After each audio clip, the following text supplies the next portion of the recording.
to hear directly from the leaders of our intelligence community about the threats and challenges facing the United States. I'd like to first acknowledge the women and men of the U.S. intel community. Most Americans will never see the work you do behind the scenes, but be assured that the members of this committee know its importance, and we thank you for what we do to keep America safe. The threat environment today is perhaps one of the most challenging we've seen in recent years. We see nations backsliding from democratic institutions. We see authoritarian systems seeking to impose their will upon neighbors while looking to undermine the international system that has been guarantor of security and stability since World War II. And we see the rise in competition around new technologies. We must ensure that our institutions, including the IC, evolve to meet these new challenges, which means, in my mind, redefining what we think of as national security.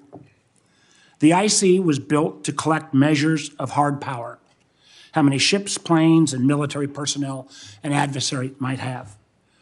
But the nature of strategic competition today revolves as much about not only traditional military power, but around non-traditional tools and the ability to harness emerging dual-use technologies. For example, advanced communication networks can provide ubiquitous connectivity, but also ubiquitous surveillance. Artificial intelligence can accelerate software development, but can also accelerate malicious cyber attacks or the spread of misinformation. Biotechnology advancements may lead one day to curing cancer or eliminating famine, but also may create new pathogens, or even, as some have warned, genetically engineered super soldiers. And access to rare earth minerals may help determine who shapes the energy future for the whole world. Compounding all of this, the nature of conflict increasingly allows adversaries to project power through asymmetrical means. For example, cyber attacks can disable critical infrastructure from thousands of miles away and are increasingly available to a widening array of actors. Inexpensive, unmanned systems, drones, can threaten multi-billion-dollar ships. We are now even seeing the possibility of foreign adversaries weaponizing space in ways that could be massively destructive, not only to our national security, but to our way of life and useful tools such as GPS and satellite communications.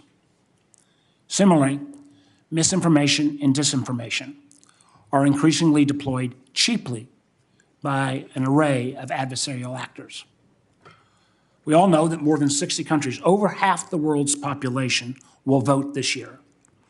And I am deeply concerned that democracy, including in the United States, is under greater threat than ever from these foreign adversaries. Bad actors like Russia are particularly incentivized to interfere given what's at stake in Ukraine. Poll after poll increasingly demonstrate that Americans are distrustful of traditional sources of information. And while AI provides the tools to spread sophisticated misinformation at an unprecedented speed and scale, amidst these threats, our ability to respond has been hamstrung, as recent litigation pending before the Supreme Court has had a chilling effect on the voluntary sharing of information related to foreign malign influence threats between U.S. government agencies and social media companies. So today, I would like each of our witnesses to report on how their agencies and the IC as a whole are prepared and poised to meet these technology-based challenges, and what more needs to be done. Yet, even with this new landscape, more traditional national security challenges remain. Terrorist groups still threaten our homeland.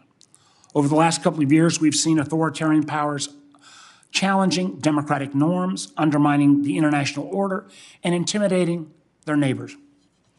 The People's Republic of China, under Xi Jinping, has presented an unprecedented challenge, a techno-authoritarian behemoth whose economy is intertwined with our own, challenging democratic values, U.S. leadership, and global institutions. Often using enormous government subsidies, China has used its substantial investment power to lead or attempt to dominate a range of key industries, whether it be telecommunications and Huawei, social media and TikTok, or genomics and BGI. Another authoritarian adversary, Russia, under Putin, has continued its brutal invasion of Ukraine, illegally using military forces to seize territory. Ukrainians have bravely been fending off the Russian military for over 2 years, supported by partners around the world. The Russian military has suffered severe losses of men and equipment, a fact that close to 87% of Russia's pre-war ground forces have been taken out of the conflict by either being killed or wounded. And now, as a result of his aggression, Putin faces what he has always feared, a NATO more united than ever. That said, this war is in a critical phase, with a serious imbalance of equipment, and my fear is the decision thus far by the House of Representatives not to even take up legislation that would support Ukraine in their fight against Putin aggression has been one of the most short-sighted decisions on a national security issue that I can possibly imagine. Without this assistance, Ukrainian defenses will be disastrously undermined, as well as global confidence in America's resolve will be undermined. And that will be the case whether it comes from Putin in Europe or the PRC in Taiwan. And as we convene this hearing, we also face continued instability in the Middle East. The horrific terrorist attacks against Israel civilians by Hamas on October 7th have been followed by an incursion by Israel that has cost an estimated 30,000 Palestinians their lives. And while Iran and its key partners, such as Hezbollah, appeared to be deterred from widening the conflict for now, other Iranian proxies, such as the Houthis in Yemen and Iraqi Shia militias, have attempted to expand their conflict and drag in our country. At the same time, Israel's war against Hamas has shown the difficulty of using military force alone to eradicate a non-state actor embedded in a civilian population, especially one that has been so adept at using underground tunnels. And I worry that Prime Minister Netanyahu's conduct in the war threatens to undermine support for Israel in the long term, including in the United States. This international support has been key to Israel's security. And as a longtime friend of Israel, this has a great concern to me for even Israel's support in the United States. In addition, we convene this timely hearing as Congress faces a pressing deadline on a key national security program. Section 702 of the Foreign Intelligence Surveillance Act provides unique and critical foreign intelligence necessary to protect our national security, enabling the IC to prevent and thwart terrorist attacks, track foreign spies, uncover economic espionage, protect U.S. troops, expose human and drug trafficking, and disrupt foreign cyber attacks. Allowing this program to lapse would critically damage our national security. In closing, we face an increasing array of diversity of challenges, but we also have an opportunity to reinvigorate America's democratic values in face of autocracies like China and Russia. We cannot take for granted either democracy or the international system that has kept Americans safe for decades. Maintaining both requires leadership, conviction, and sacrifice. With that, let me now turn to the Vice Chairman. Thank you, Mr. Chairman. Thank you all for coming here today. And I also extend my thanks to the men and women who work underneath you that do the important work of keeping our country safe at what I think you could describe as one of those pivot moments in history where what life will be like for a generation is being determined by what's happening now and in the near future, while events are changing perhaps faster than any other time in human history. I think it's hard, I think we have to remind ourselves if we're going to talk about the specific threats, the what's, of the why, the bigger outline picture of why things are happening the way they are happening, because I do think that they are all interrelated. So from the end of the Cold War, I don't know when the end date is, but let's say the late 2000s, We lived in a unipolar world. The United States was basically the only country in the world that could project power everywhere at every time, and we were called upon to do many things in regards to that. But other nation states progressed during that stage, and I still think America, by far, by every measure you can imagine, economically, culturally, militarily, remains the world's strongest nation and should remain that way for the foreseeable future if we make the right choices. That order that I just described is being challenged. It's being challenged by nation states that, frankly, don't like the way the world looks now. At least they think it benefits America and it hurts them, and they want to remake a new world, perhaps even replace the world that they think is beneficial to America and our democratic allies, with an alternative, if not at least a replacement, this new order that they seek. The Chinese, they believe we're in inevitable decline and that their rise is inevitable as well. Like I said, they don't like the rules of the world as they believe were written by America and our allies, and so they increasingly are taking it upon themselves at every opportunity to challenge them. They, at every domain, they steal our ideas on innovation and so forth so that their companies can do the things that we do, but of course do it cheaper and flood markets with those products. I don't need to tell this panel or the members of this committee and the general public that they're expanding their military capabilities in an extraordinary way to include not simply projecting power in the Indo-Pacific, but around the world. They, by the way, they manipulate loopholes in our laws and in our systems in this country to buy up land, buy up companies, gain strategic advantage in industries, and undermine our industries in return. They are a major part of flooding this country with deadly drugs that are destroying communities and ravaging entire families. And they've also gotten very good at hiring lobbyists and even deputizing the corporate industry, corporate America, to come up here and lobby us for things that are beneficial to the Chinese goals at the expense of this country long term. And I think it's important to mention here today, they also happen to control. Anybody says they don't, doesn't know what they're talking about, because every company in China is controlled by the Chinese Communist Party. They happen to control a company that owns the world's, one of the world's best artificial intelligence algorithms. It's the one that's used in this country by TikTok. And it uses the data of Americans to basically read your mind and predict what videos you want to see. The reason why TikTok is so successful, the reason why it's so attractive, is because it knows you better than you know yourself. And the more you use it, the more it learns. The problem is not TikTok or the videos. The problem is the algorithm that powers it is controlled by a company in China that must do whatever the Chinese Communist Party tells them to do. And the only way that that algorithm works is if that company in China, under the control of the Chinese government, is given access to the data that TikTok collects. TikTok does not work without that algorithm. And that algorithm is controlled by a company that's controlled by the Chinese Communist Party under the law of China. In the case of Putin, he actually sees America as decadent and in decline, and he views Russia as resilient. They view themselves as a great power, and he believes that great powers have a right to buffer states. He believes that great powers have a right not just to have their own borders, but to control the countries around their borders as buffer states. I think they already have that in Belarus in his mind, and it is one of the reasons why he invades Ukraine. In the case of Iran, they want to export their Shia Islamic revolution to the entire Middle East. And the problem with this is two things standing in their way: the State of Israel and the United States of America. And so that is why they have proxy groups in places like Syria, in Iraq, in Lebanon, in Yemen, in Gaza, who they use for their purposes. One of their purposes is to use these groups now to attack Americans so that we will say it's not worth the trouble, we need to get out of there.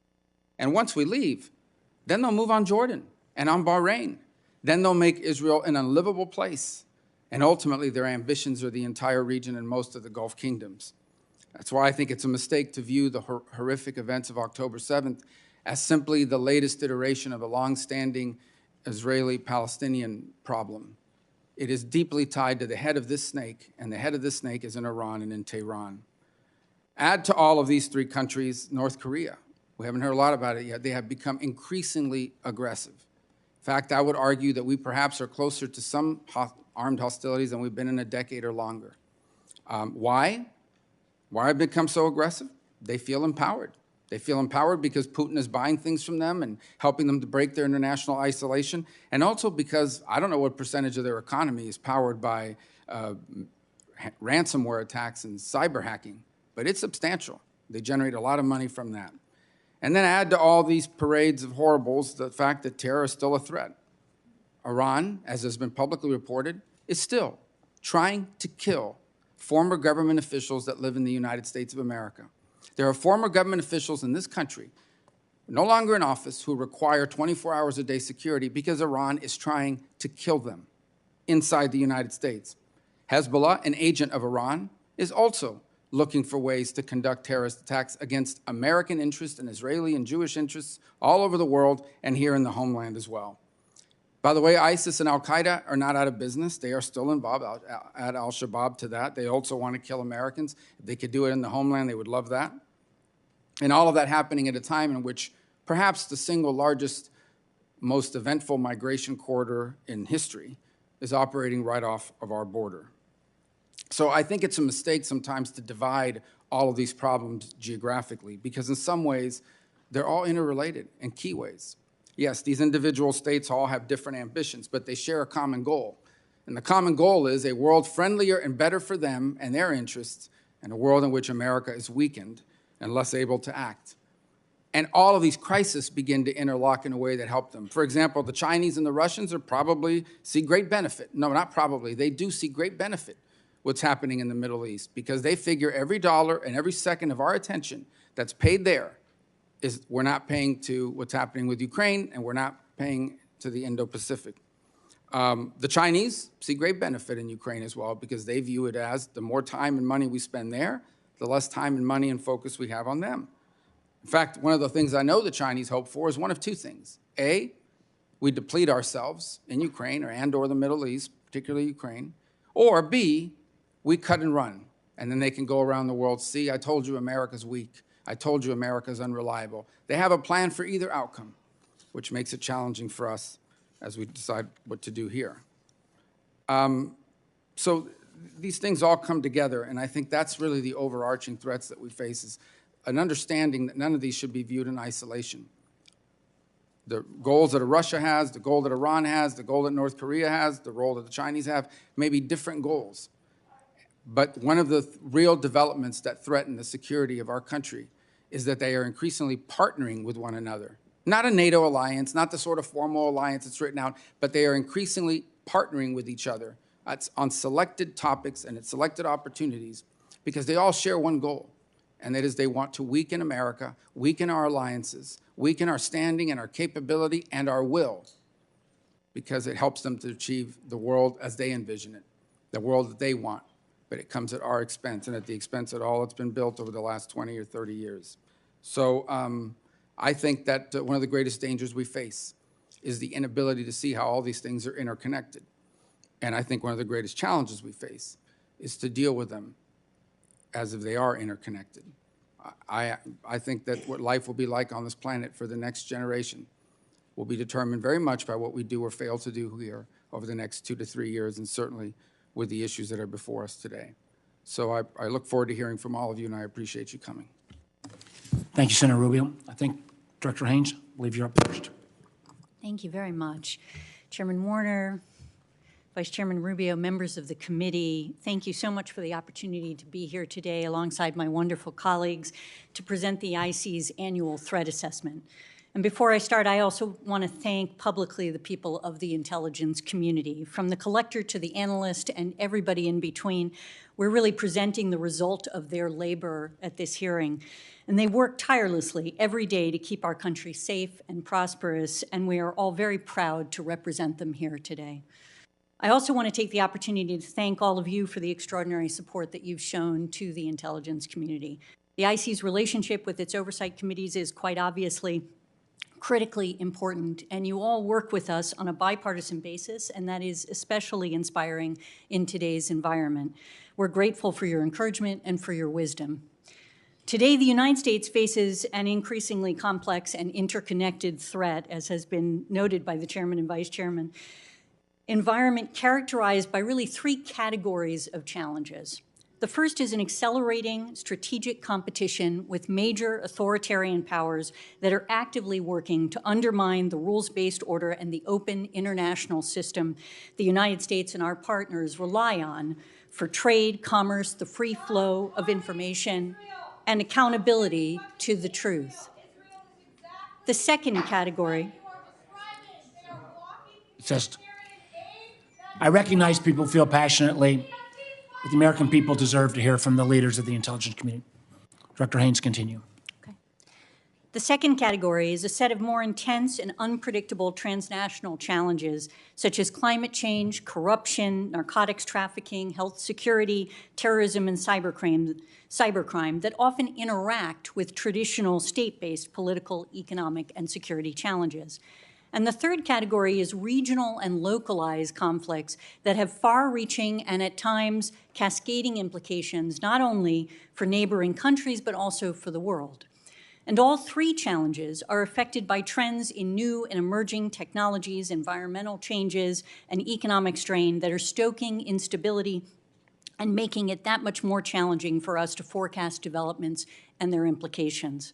These dynamics are putting unprecedented burdens on the institutions and the relationships that the United States relies on to manage such challenges, and perhaps more than ever, frankly, highlight the need for sustained U.S. leadership to uphold the rules-based order.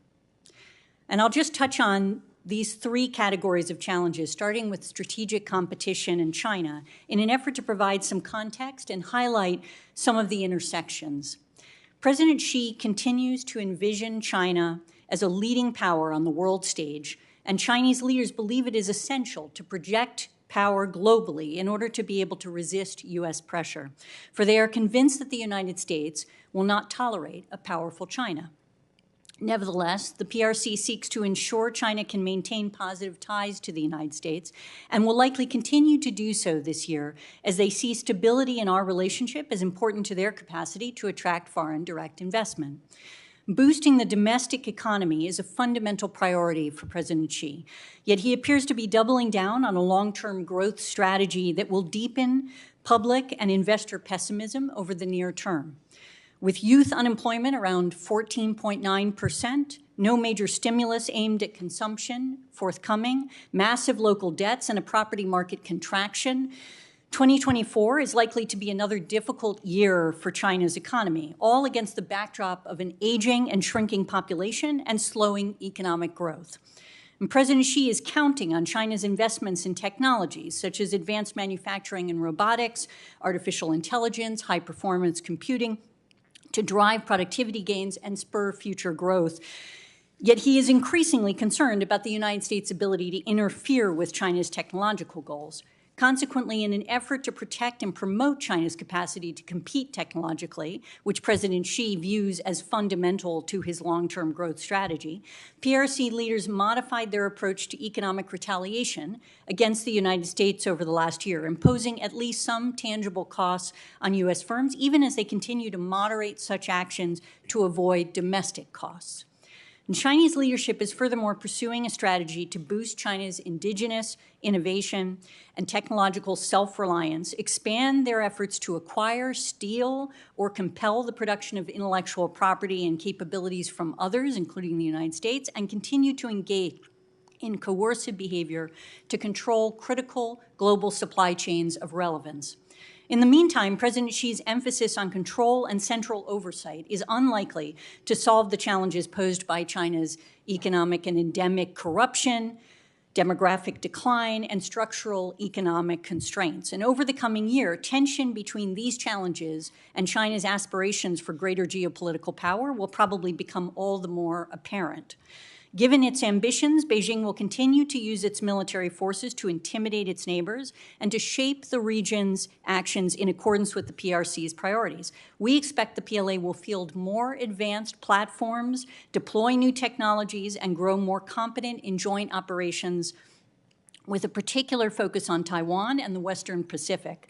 And the role intended for China's growing nuclear forces and cyber capabilities in this effort and the ultimate intent behind unprecedented growth in these areas remain a priority for us in the IC, and they are not unrelated to actions of Russia. President Putin's war of aggression against Ukraine continues unabated. Ukraine's retreat from Avdiivka and their struggle to stave off further territorial losses in the past few weeks have exposed the erosion of Ukraine's military capabilities with the declining availability of external military aid. The assistance that is contemplated in the supplemental is absolutely critical to Ukraine's defense right now. And without that assistance, it is hard to imagine how Ukraine will be able to maintain the extremely hard-fought advances it has made against the Russians, especially given the sustained surge in Russian ammunition production and purchases from North Korea and Iran. And meanwhile, President Putin is increasing defense spending in Russia, reversing his longstanding reluctance to devote a high percentage of GDP to the military as he looks to rebuild. In many ways, this is prompted by the fact that Russia has paid an enormous price for the war in Ukraine. Not only has Russia suffered more military losses than at any time since World War II, roughly 300,000 casualties and thousands of tanks and armored combat vehicles, setting them back years, it has also precipitated Finland and Sweden's membership in NATO, which Putin believes requires an expansion of Russia's ground forces. Putin continues to judge that time is on his side and almost certainly assumes that a larger, better equipped military will also serve the purpose of driving that point home to Western audiences. Such messaging is important because Putin's strategic goals remain unchanged. He continues to see NATO enlargement and Western support to Ukraine as reinforcing his long-held belief that the United States and Europe seek to restrict Russian power and undermine him. And of course, in the meantime, Russia continues to modernize and fortify its nuclear weapons capabilities, even though it maintains the largest and most diverse nuclear weapons stockpile. We remain concerned that Moscow will put at risk longstanding global norms against the use of asymmetric or strategically destabilizing weapons, including in space and in the cyber domain. Another critical intersection we are monitoring is the relationship, as the Vice Chairman noted, between government of Russia, China, North Korea, and Iran, which is evolving as these four countries expand collaboration through a web of bilateral and in some cases trilateral arrangements. This growing cooperation and willingness to exchange aid in military, economic, political, and intelligence matters enhances their individual capabilities, enables them to cooperate on competitive actions, assists them to further undermine the rules-based order, and gives them each some insulation from external international pressure. Nevertheless, we assess these relationships will remain far short of formal alliances or a multilateral axis. Parochial interest, desire to avoid entanglements, and wariness of harm and instability from each other's actions will likely limit their cooperation and ensure it advances incrementally, absent direct conflict between one of these countries and the United States. And nevertheless, the power dynamics are shifting among them, and this is creating new challenges. In particular, Russia's need for support in the context of Ukraine has forced it to grant some long-sought concessions to China, North Korea, and Iran, with the potential to undermine, among other things, long-held non-proliferation norms. And as I noted in the beginning, intensifying transnational challenges are intersecting with these more traditional threats. For example, with the advent of generative AI, states and non-state actors who are interested in conducting foreign malign influence operations no longer need to master a language to create potentially believable false content. The threat of malign actors exploiting these tools and technologies to undercut U.S. interests and democracy is particularly potent as voters go to the poll in more than 60 elections around the globe this year, as the chairman noted. We have also seen a massive increase in the number of ransomware attacks globally, which went up roughly 74% in 2023 from what it was in 2022. And U.S. entities were the most heavily targeted. Many of these are conducted by non-state actors, with the Russia-based cybercriminal group Lockbit remaining the most popular ransomware as a service provider. Lockbit was responsible for nearly a quarter of all claimed attacks worldwide, leading to a joint effort by 11 countries to seize its resources and take down its online domains. Transnational criminal organizations and human smuggling operations increasingly exploit migrants through extortion, kidnapping, and human trafficking. And in particular, the threat from illicit drugs remains at historic levels, with Mexican transnational criminal organizations supplying and moving large amounts of synthetic opioids, such as fentanyl, into the United States. More than 100,000 Americans have died from drug-related overdoses during the past year, and most of those deaths have been attributed to illicit fentanyl.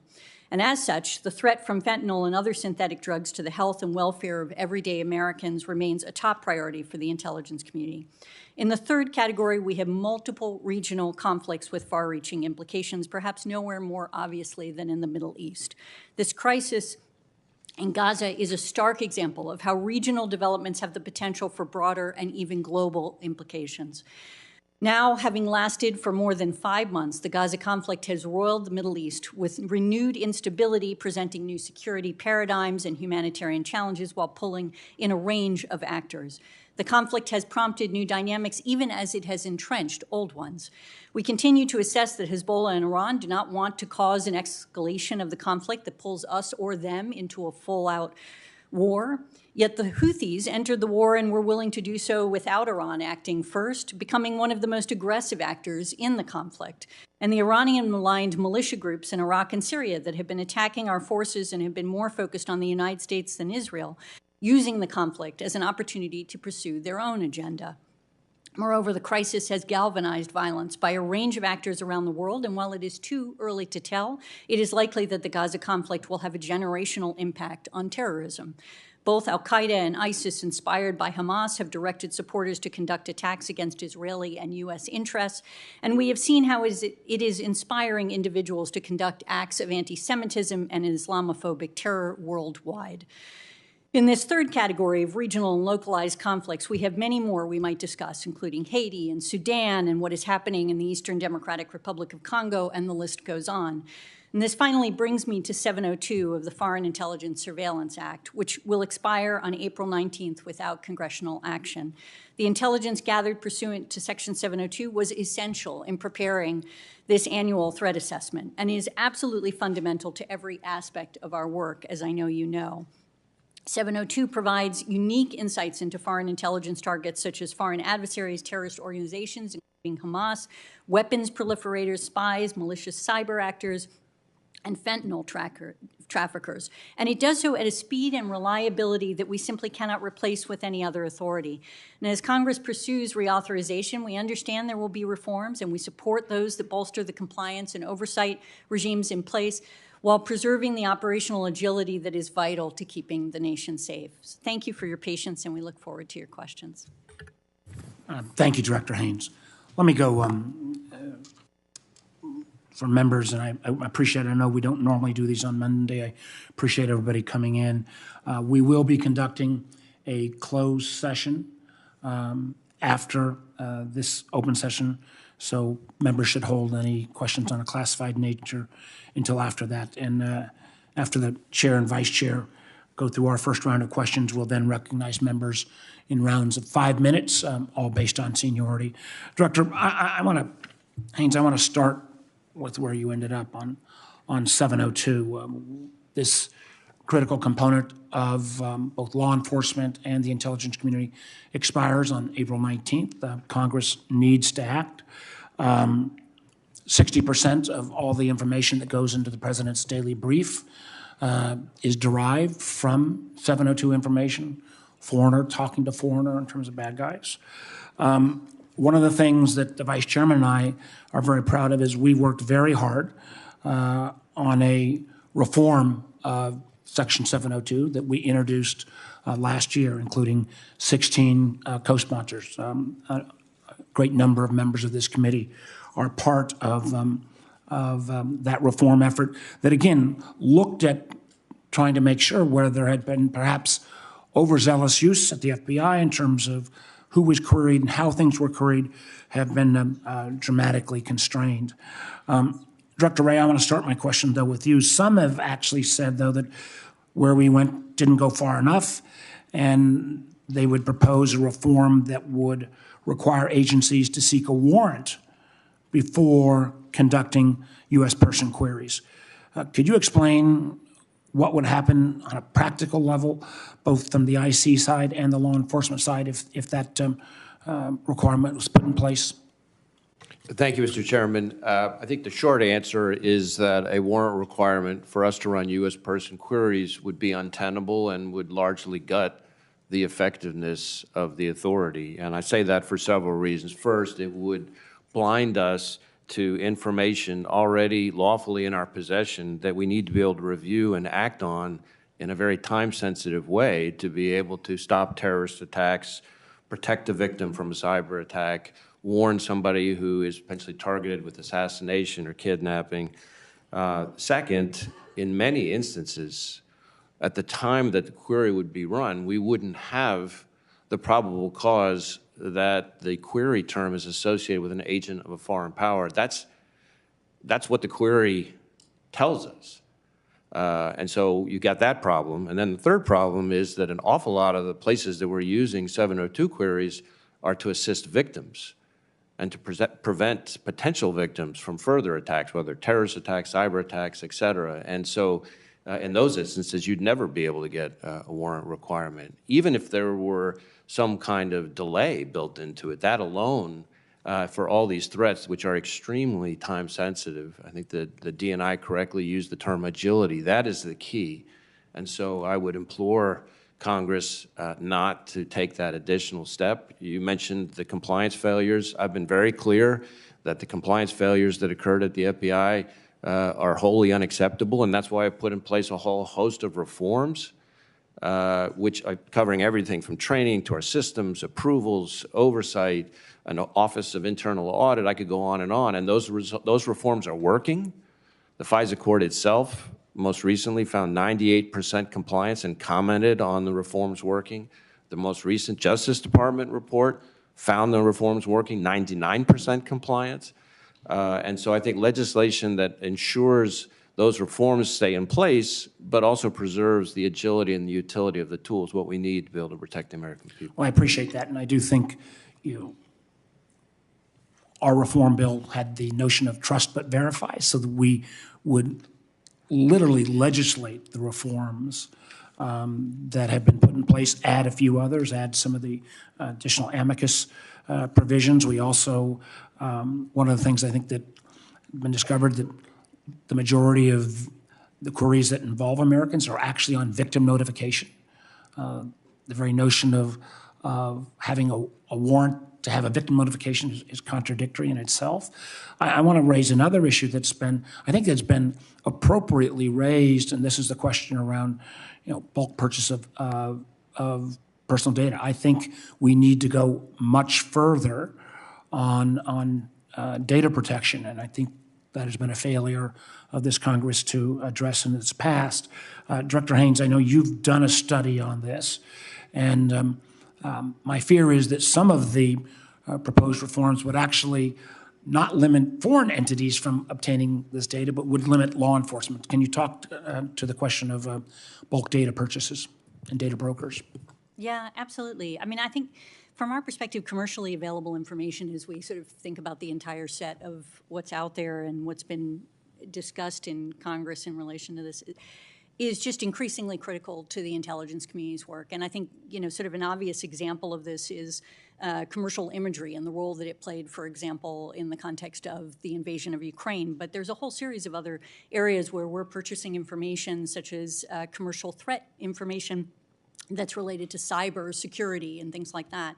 And at the same time, we recognize that commercially available information raises new and important issues related to privacy and civil liberties. And this is in large part true because, more of our daily lives are connected digitally to the world today than ever before. And an increasing amount of data about individuals and their activities, often perceived as not especially sensitive on its own, is actually available for sale alongside increasingly sophisticated analytic tools that essentially, relying on artificial intelligence can actually, in aggregate, raise significant privacy and civil liberties issues that are relevant, which is why we basically said, look, we recognize this is something that is of concern, and we want to make sure that we're actually addressing this issue appropriately and responsibly within the intelligence community. So we had a panel, an external panel, look at this question and really asked them,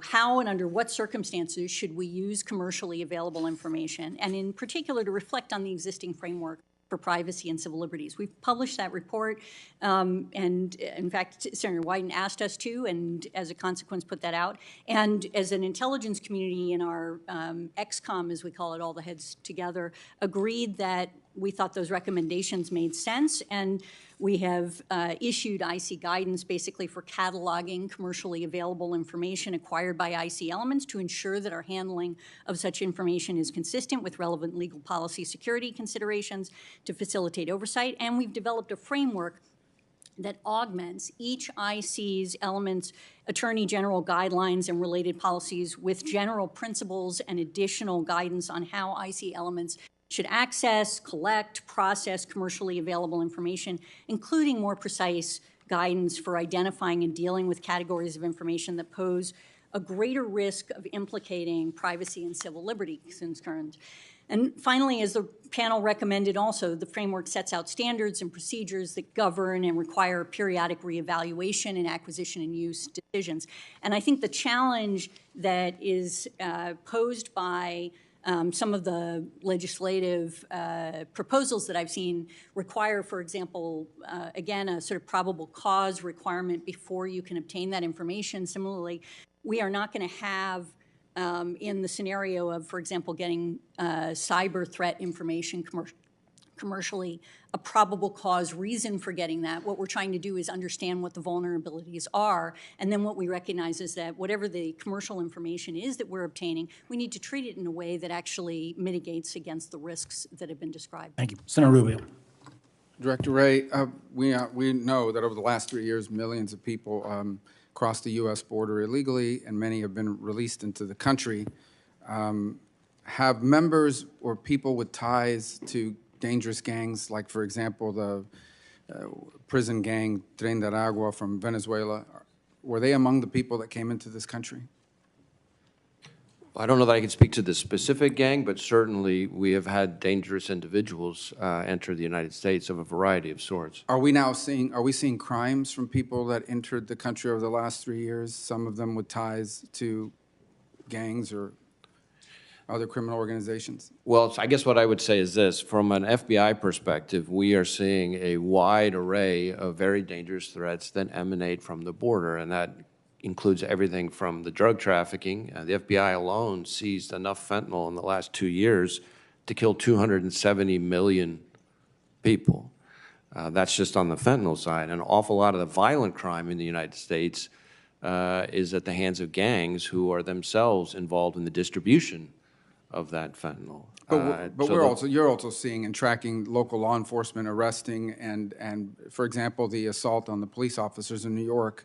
All the reporting said they had ties to this gang in particular, but there's no doubt that people that were criminals in their country of origin have crossed that border and are now in the U.S. committing crimes. Correct.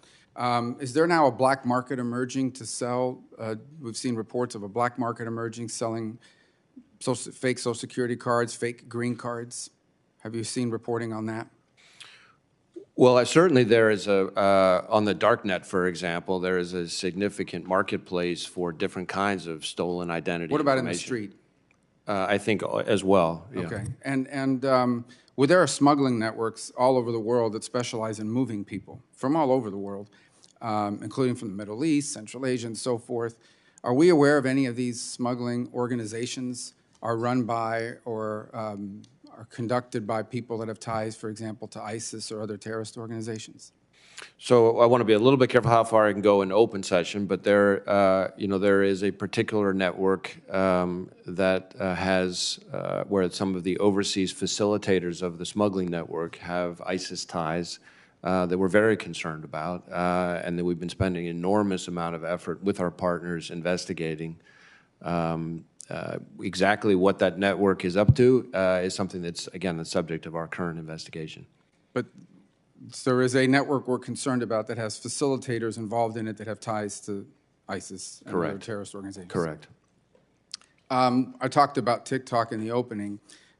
Just to lay the groundwork here, TikTok is this TikTok US American company or headquartered putatively in America, and they have this platform which is fascinating, right? And people, it's very effective, very good, has a lot of members. One of the things that powers it is that it is powered by an algorithm based on artificial intelligence, where the more you use it, the more it learns about you. It, in essence, reads your mind. It knows the kinds of videos you like, and it feeds you more and more of them, causing you to go back.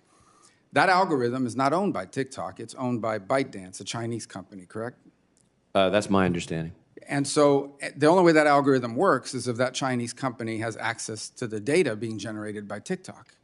The owner of the algorithm, ByteDance, has to have access. So it doesn't matter where the data is stored. Ultimately, they have to have access to it in order to make the algorithm work, correct? Right. I mean, I think what you're getting to is the key point is that the parent company is, for all intents and purposes, beholden to the CCP. Well, the reason why I raise that is if ByteDance in China is the one that owns the driver that makes TikTok effective, isn't it true that under Chinese law, the Chinese Communist Party says that data that you're gaining access to in order to make your algorithm work, we want a copy of that data? If they said that to ByteDance in the future, ByteDance would have to give it to them. That's my understanding. And if they went to them and said, we want you to change your algorithm so that Americans start seeing videos that hurt this candidate or help that candidate in the upcoming election, ByteDance would have to do that under Chinese law. That's my understanding. And if they said, we want you to put out videos that make Americans fight with each other or spread conspiracy theories and get them at each other's throat, ByteDance can't go to Chinese court and fight the Communist Party. They would have to do it. That's my understanding, and I would just add that that kind of influence operation, or the different kinds of influence operations you're describing, are extraordinarily difficult to detect, which is part of what makes the national security concerns represented by TikTok so significant. All right, thank you. Thank you very much, Mr. Chairman, and my thanks to all of you and, of course, the people you work with every day. I'm going to start with this issue of government purchases of Americans' data. And former acting CIA Director Mike Morell presents something of a different view on this. He has said that the amount of information available for the government to buy would, quote, knock your socks off. And if it were collected through normal intelligence methods, it would be top secret information kept under lock and key. I believe Mr. Morell is right. It is the Wild West out there in terms of sensitive information on Americans, and the government can buy it up. Unlike normal intelligence collection, there are apparently virtually no rules here. To take one public example, I want to go to you, General Kruse, not to be going after you especially, but you said that the Defense Intelligence Agency has acknowledged it obtains and purchases actual U.S. location data. So my question for you and any other members who would like to add to it, are there any constitutional or statutory limits on your agency's purchasing of the location information of Americans? Constitutional or statutory limits, any? Thank you for the question, Senator Wyden. I would say yes, there are absolute and very clear guidelines for all of us. And when we purchase the bulk data, the first thing we do is we exclude all of the data that is within U.S. territory and is on U.S. citizens as the very first step. Our teams have been here with the Congress talking through our Attorney General guidelines, have been speaking with the concerns that you and others have voiced to us. And I think we have built the processes around our purchasing of commercial data and use of commercial data in partnership with you. I didn't hear you mention what I asked about, either constitutional or statutory limits. So why don't you just send that to us for the record? And I will just say, colleagues, this is the reason why Congress needs to pass legislation limiting government purchases of Americans' information. And I also believe the Congress needs to pass the bill that I introduced with the Vice Chairman, Senator Rubio, making sure this information isn't bought up by foreign countries either. So let's go now to Section 702. And obviously, the government needs to have Section 702 to focus on foreign threats. It is just essential that it be done without throwing aside the privacy rights of law-abiding Americans. There is a workable solution. under a bipartisan proposal that I've been part of, the government wouldn't need a warrant to run searches on Americans to see who they're talking to. It's only when the government wants to read the content of those private conversations that a warrant would be required, even though there are also many exceptions that we have put into the bill. Exceptions for emergencies, consent, cyber attacks, the list goes on. Now, according to FBI's data, the FBI looks at content in less than 2% of its searches on Americans. So my question would be for you, Director Wray, as I've described it, using your data, the data from the FBI, doesn't our warrant requirement only apply to a tiny fraction of the searches the FBI conducts when you factor in all of these exceptions? I mean, I can go through them, but I think you know them. You know, if there's any imminent danger, no warrant. If there are other dangers, you have to go get the warrant later, but the exception list is very long. So the question is, isn't it correct that what we're talking about in the bipartisan bill here in the Senate and in the House, it would apply to only a small fraction of the searches you're conducting? Well, well, as a percentage, it's not a significant percentage. Certainly the number is significant, and I think the fundamental problem with the warrant requirement before you can look at the content is that it's the content that tells us whether or not it's an agent of a foreign power involved. So I think that's part of the problem that we have. If the witness will pause for a moment. All other actors have said an immediate and permanent ceasefire will lead to a cessation of any threat. Israel is the biggest threat. Continue. I think where I got cut off was I was just explaining that the fundamental problem is that in the instances where we need to look at the content, the probable cause that's lacking at that point is what's established by seeing the content. That's what tells us more often than not that there's an agent of a foreign power involved. And so that's what enables us to then act and go forward with the appropriate investigative steps. So there's an exception for imminent danger. There's an exception for in other emergencies. There is an exception to simply conversations with foreign threats.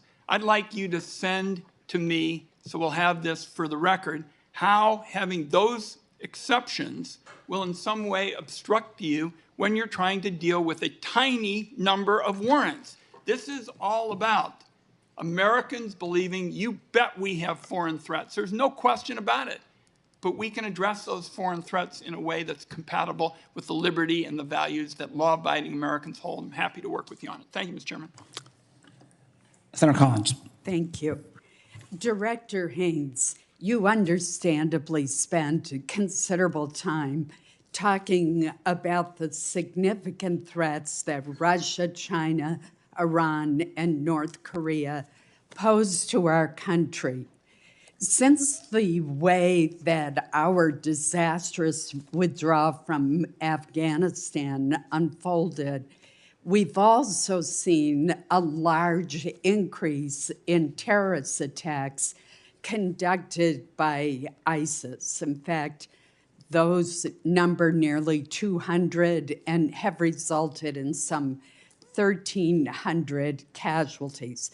So obviously, Afghanistan has shown that once again, the Taliban is either unwilling or unable to control terrorist groups. Are there threats of terrorist attacks from ISIS toward Americans a problem still? And how are you balancing the great power competition with the threats from ISIS?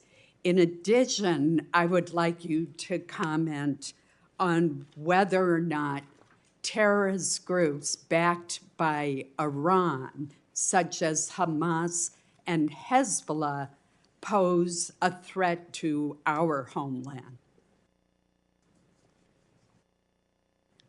Thank you, Senator. So in terms of the threat from ISIS, which you're absolutely right, remains a significant counterterrorism concern for us. most of the attacks that you're talking about globally taken on by ISIS have actually occurred by parts of ISIS that are outside of Afghanistan.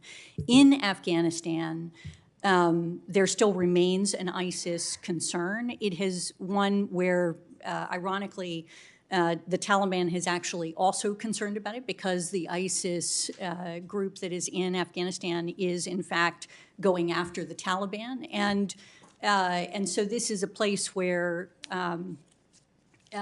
actually the Taliban has taken action against that group in ways that are consistent with our also concerns and interests.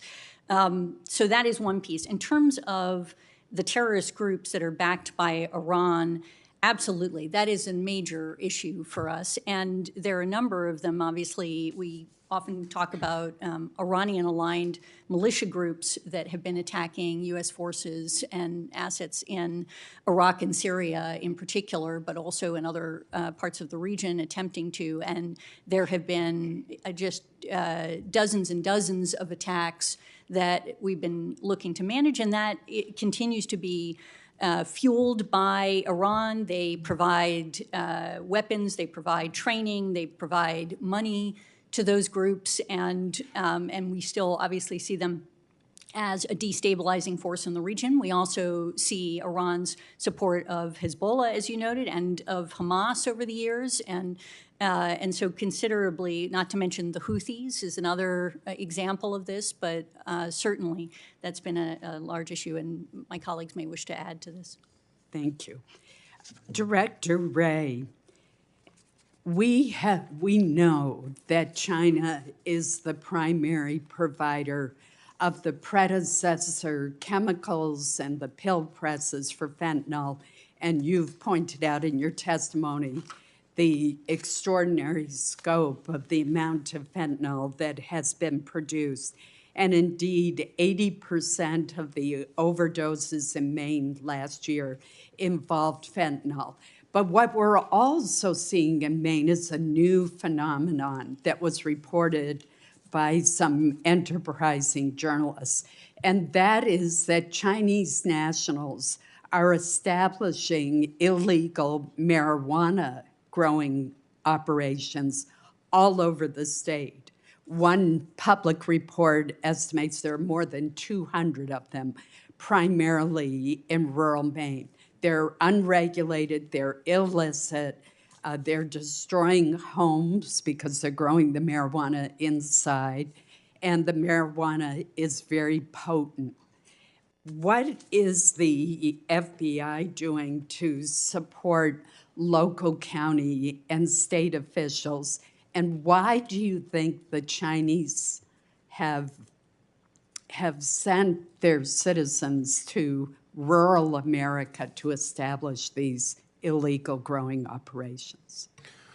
Well, certainly we're observing the same phenomenon that you're describing. I know we've had a number of cases that have resulted in indictments of Chinese nationals involved with illegal marijuana grow operations here and otherwise involved in different kinds of organized criminal activity. We are tackling that through working with our state and local law enforcement partners through a variety of task forces. We're trying to share intelligence with them to help get ahead of the threat. I'm not sure that I could give you a reason as to why it's happening, but that is something that we're very focused on. You mentioned the precursors to fentanyl, the pill presses. This issue, I would just add to that yet another one, which is that an awful lot of the meth precursors to the labs in Mexico also come from China. So it's fentanyl, it's also meth. And so there is certainly a big degree to which problems that we are experiencing here in an acute way source back to them. Senator Heinrich. Thank you. Thank you, Mr. Chairman. According to the annual threat assessment, Russian President Putin probably believes, quote, that his approach to winning the war in Ukraine is paying off, and the Western and U.S. support to Ukraine is finite, end quote. For any of you, what lessons is Putin taking from the U.S. failure to further support Ukraine in its fight for national survival? And what lessons might China's Xi Jinping learn from this failure? Senator, I'd be glad to address your question. I just returned from my 10th visit to Ukraine during the course of the war, and I left convinced that we're at a profoundly important crossroads for Ukraine, for European security, and for long-term American interests around the world. I think down one road with supplemental assistance approved by the Congress lies the very real possibility of cementing a strategic success for Ukraine and a strategic loss for Vladimir Putin's Russia. It's our assessment that with supplemental assistance, Ukraine can hold its own on the front lines through 2024 and into early 2025, that Ukraine can continue to exact costs against Russia, not only with deep penetration strikes in Crimea, but also against Russia's Black Sea Fleet, continuing the success which has resulted in 15 Russian ships sunk over the course of the last 6 months. In other words, with supplemental assistance, Ukraine can put itself in a position by the end of 2024, the beginning of 2025, where it could regain the offensive initiative and also put itself in a position to negotiate from a position of greater strength and achieve an outcome in which Putin's goal, which was to subjugate Ukraine and to control its choices, would be denied, where Ukraine could sustain itself as a strong, sovereign, independent country, anchor itself in Western institutions, and have the space and the security to recover from this terrible aggression, and leave Russia to deal with the long-term consequences of Putin's brutal and foolish invasion. Down another road, however, without supplemental assistance, it seems to me, lies a much grimmer future. Ukraine is likely to lose ground, and probably significant ground, in 2024. I saw, in the Battle of Avdiivka, which forced a rushed withdrawal of Ukrainian forces just a couple of days before I was in Kyiv on this last visit, the consequences of that. One senior Ukrainian partner described what happened to me. He said that, our men fought as long and as hard as they could. We ran out of ammunition, and the Russians just kept coming. And I think without supplemental assistance in 2024, you're going to see more Avdiivkas. And that, it seems to me, would be a massive and historic mistake for the United States. What lesson do you think the CCP will take from that? I think the consequence of that will not just be for Ukraine or European security. Israel is exterminating the Palestinian people. Children are being starved to death. Don't support the extermination of Palestinian people. Stop sending arms to Israel. Stop supporting the starvation of children. Children are being starved to death today. I think Witness will continue. Sure. No, I think the consequences of that are going to be felt not only by Ukrainians and in European security, but across the Indo-Pacific, where if we're seen to be walking away from support for Ukraine, not only is that going to feed doubts amongst our allies and partners in the Indo-Pacific, it's going to stoke the ambitions of the Chinese leadership in contingencies ranging from Taiwan to the South China Sea. So that's what I saw on this last visit. That's what I think's at stake for all of us. I think the truth is that the Ukrainians are not running out of courage and tenacity. They're running out of ammunition, and we're running out of time to help them. Director, let's jump to the elephant in the room then. I want to thank you for your efforts to secure hostage releases and a ceasefire in the Middle East. Ramadan has now begun.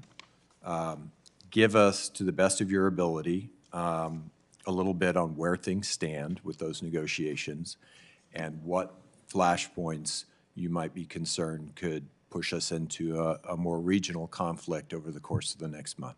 Sure. For the last few months, since the last hostage return and ceasefire in the latter part of November, the president's been working very hard to try to renew that process. And I've traveled 8 times to meet with my Israeli, Egyptian, and Qatari partners and returned most recently on Saturday night from the last such trip. What's on the table right now is a potential agreement that has 3 main elements. The first would be the return of about 40 hostages These are the remaining women hostages, older men, and hostages who are wounded or seriously ill, as the first step, as the first phase toward the return of all of the hostages, which I know the president is deeply committed. And that would be in return for a defined number of Palestinian prisoners held by the Israelis. The second element is a ceasefire of at least 6 weeks, again, as the first step toward what might be more enduring arrangements over time. And then the third element would be a major surge in humanitarian assistance, which under the circumstances of a ceasefire could actually be distributed effectively to people who so deeply need them. So we're going to continue to work hard at this. I don't think anybody can guarantee success. What I think you can guarantee is that the alternatives are worse. For innocent civilians in Gaza who are suffering under desperate conditions, for the hostages and their families who are suffering also under very desperate conditions, and for all of us. So we're going to keep at this. Senator Risch. Oh, Mr. Chairman, I have a number of questions, but we got a lot of ground to cover here, and mine really need to be in a classified setting because refer to some classified matters. So I'm going to reserve till we get in a closed session.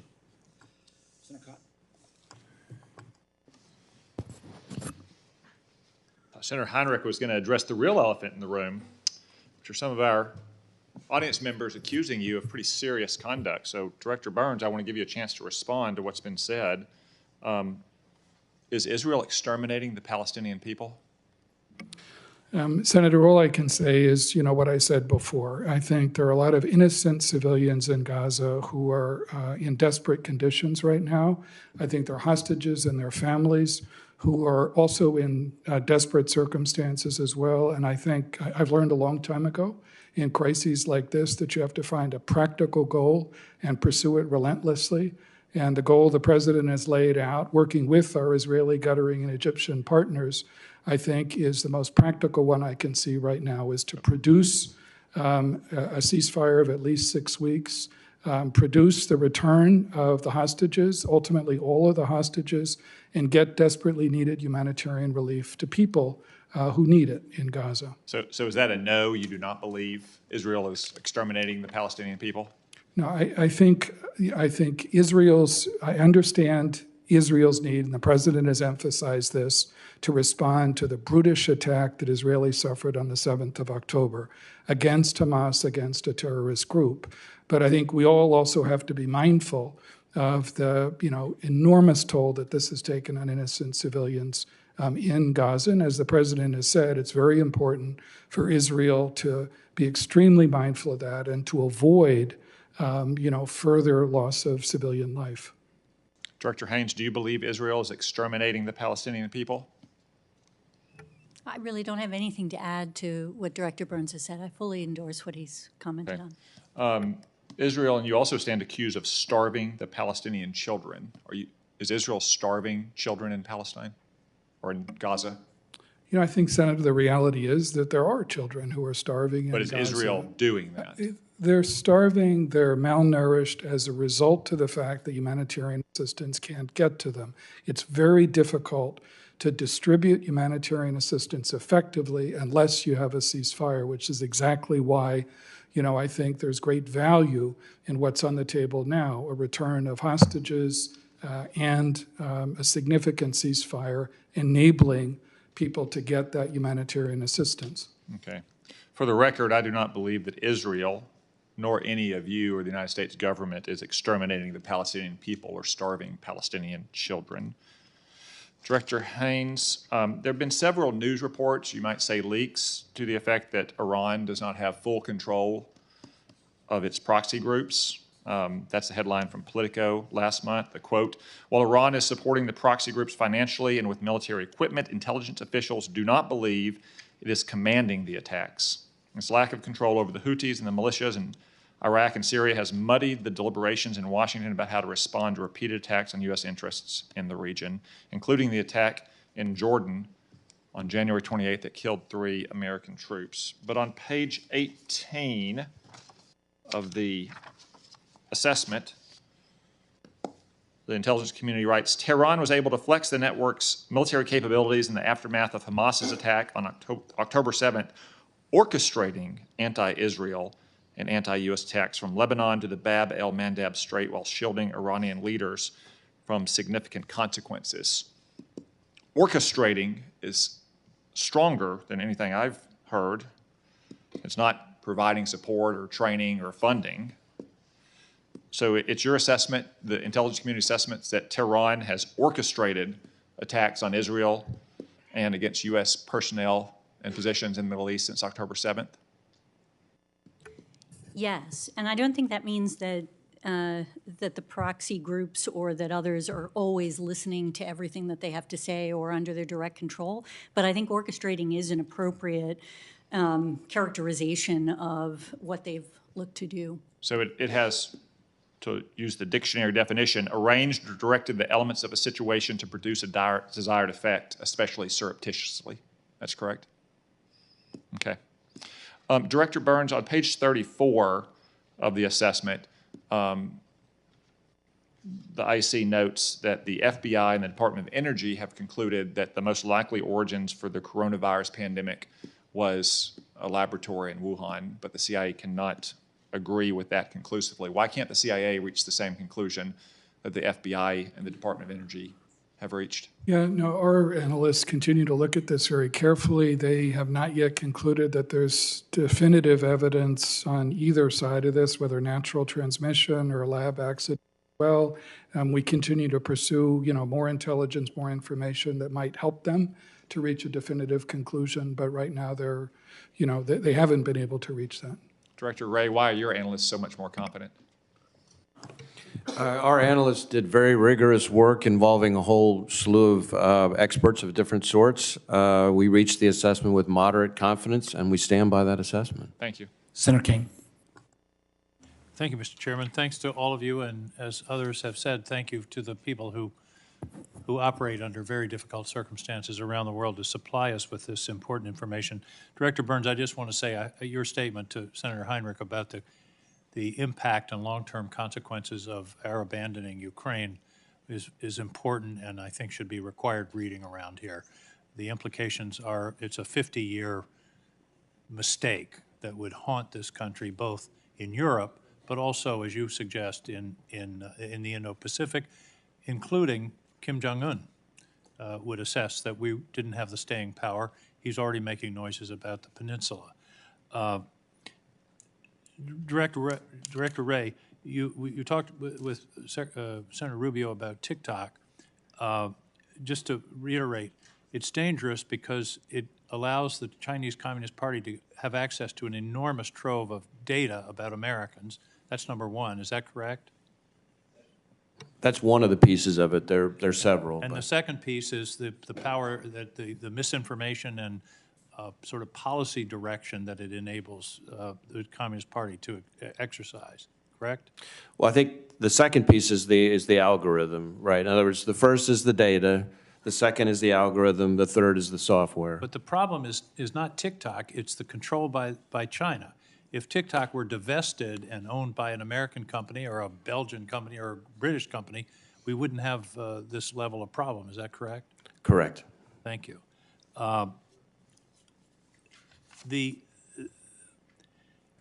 Who controls Mexico? Is the government of Mexico in control, or are the cartels in control?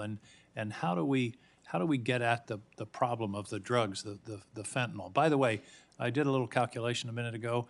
About 15 people have died in this country of overdoses, mostly fentanyl, since this hearing started an hour and 20 minutes ago. That's how serious this problem. One a day in my state of Maine. How do we get control of this problem? I'll start, because there are a lot of us, obviously, that are working to help support those who are on the front lines of this, which include the FBI, obviously, and DEA and DHS and others who are really focused on this question. But on the first point, Senator King, with respect to Mexico, I mean, I think there's no question that it is a challenge for the government of Mexico to deal with the cartels, and there are parts of the country that are effectively under the control of the cartels in certain respects. And yet, at the same time, I would say that our cooperation with them has improved over time, and I think Director Burns and Director Wray may have more to say on this, but this is an area where we've really been able to work with them to try to help to. Obviously, yeah. we have been able to work, and it's improving, but this is a drastic problem that should be treated as such in terms of the impact on Americans. Yeah. Maybe this is a DHS question, but Director Wray, do we know how fentanyl is actually getting in? Where is it coming? You mean coming, well, Yeah, how does it get into the U.S.? it's coming through a variety of means, including at ports of entry, but there's a variety of ways it gets in. The part of the challenge of fentanyl is, of course, how small it is and how easy it is to conceal and how easy it is to be innovative in ways to get it across the border. The vast majority of the fentanyl that's killing Americans is, of course, coming from Mexico, and the vast majority of the precursors for that fentanyl is coming from China.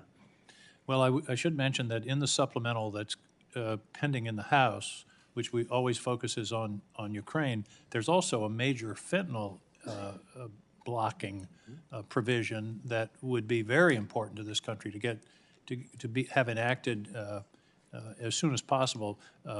Director Haines, you're nodding, but the record doesn't show nodding. Can you? Yes, absolutely. It's not coming to the intelligence community in that case, but there are funding, obviously, for the capacity to do greater detection and things like that that DHS would be deploying, I believe, and among others, and absolutely agreed that this is a fundamental issue. And we are, we can also talk more in closed session about some of the organizational things that we're looking to do to improve. But we have capacity. a major bill to address fentanyl in that supplemental if we can get that out of its limbo in the House. General, one question. I'm concerned about a gap. NSA can talk about foreign intelligence gathering, not in the U.S. Here's my worry. A St. Petersburg, Russia troll farm sends or hacks information in the United States through a server in New Jersey or Pennsylvania or California. Does that create a gap? Talk to me about the relationship between yourself and NSA and the FBI. I just worry that there's a place there where we may lose contact.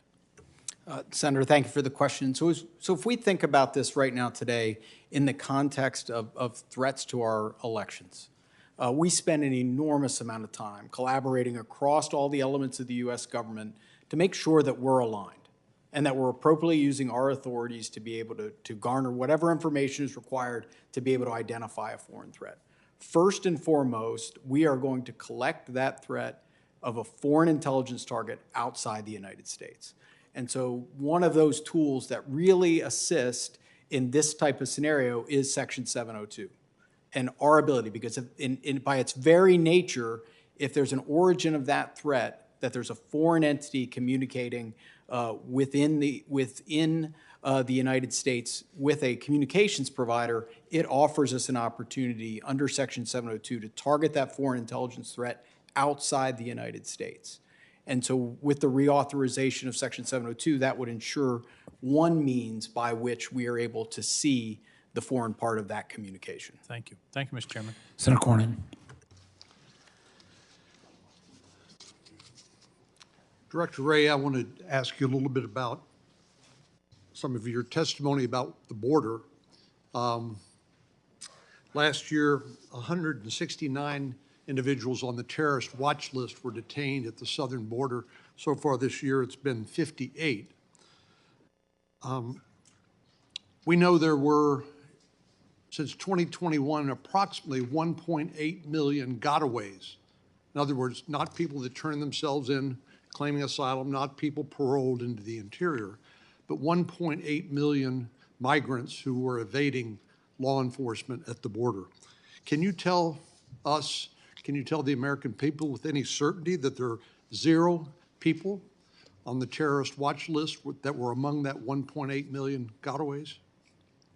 Well, what I would say is I think, rightly highlighted the kind of what, you remember Secretary Rumsfeld used to refer to the known known, the known unknown, and the unknown unknown. And I think here, in many ways, the national security ramifications of the issues at the border are better reflected in some ways more by what we don't know about the people who snuck in, provided fake documents, or in some other way got in when there wasn't sufficient information available at the time they came in to connect the dots, is almost more significant in our view than the actual number of so-called KSTs, because those people, for the most part, are stopped, detained, and processed appropriately. And I guess you would answer the same way that people with criminal records, members of criminal street gangs and others being among that 1.8 million figure for migrants who got away. We don't know what that 1.8 million is composed of, do we? That's correct. What we do know is that more than 37,000 Chinese nationals were detained at the U.S. southern border in 2023. That number's up 10 times over the earlier tally. And these individuals who were, of course, detained, sometimes they claim asylum, sometimes they're paroled into the interior.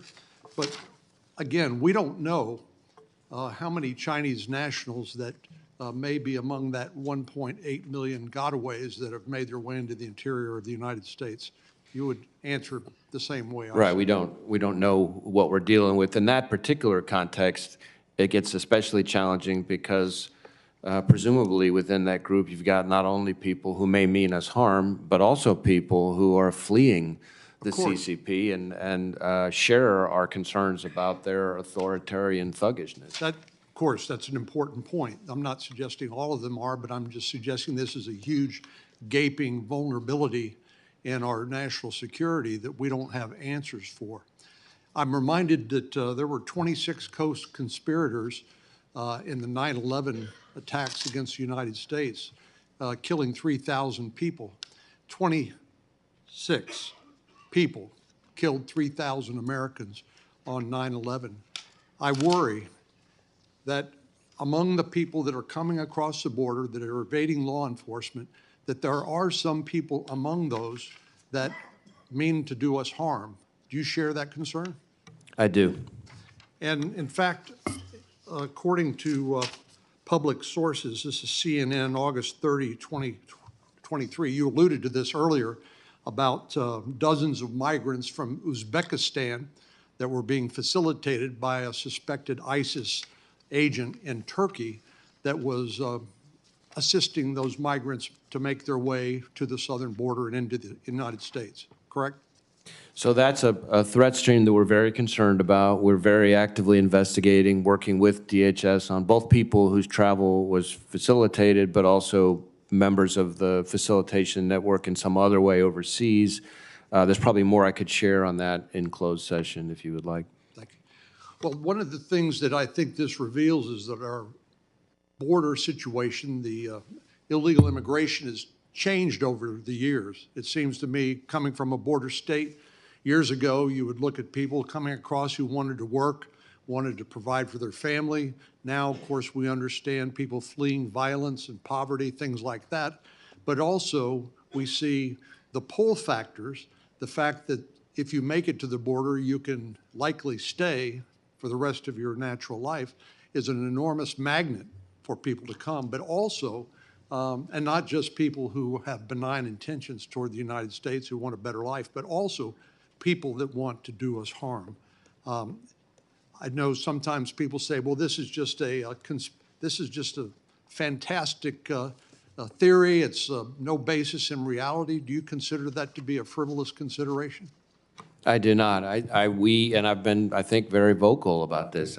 We, of course, are not responsible, FBI, for the physical security of the border. We work hard to be good partners with DHS on that.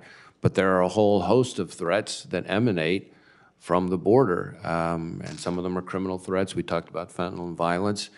And then, of course, we have concerns that it could be a vulnerability that terrorist organizations could seek to exploit.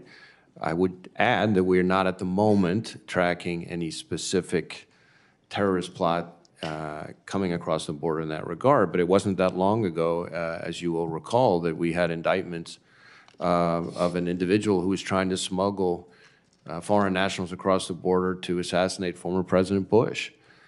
So it goes to your point that numbers are important, but numbers don't tell the whole story. It only takes a few people who can be responsible for a whole lot of harm. Senator Bennett. Thank you. Thank you, Mr. Chairman, and thank you all for being here. Thank you for your service. Director Burns, the FBI director, just mentioned President Bush. I think you were our ambassador to Russia when he was president. Is that right? And yes, sir. You yes, have sir. one of the longest distinguished careers in American diplomacy, and now you're in the middle of a negotiation in the Middle East that I think everybody up here hopes that you're going to be successful about. In that context, I want to ask you about the supplemental bill that has the Ukraine funding in it. That's a bill that passed out of the Senate with 70 votes. We almost don't pass anything around here with 70 votes. A broad bipartisan recognition of the importance of that bill.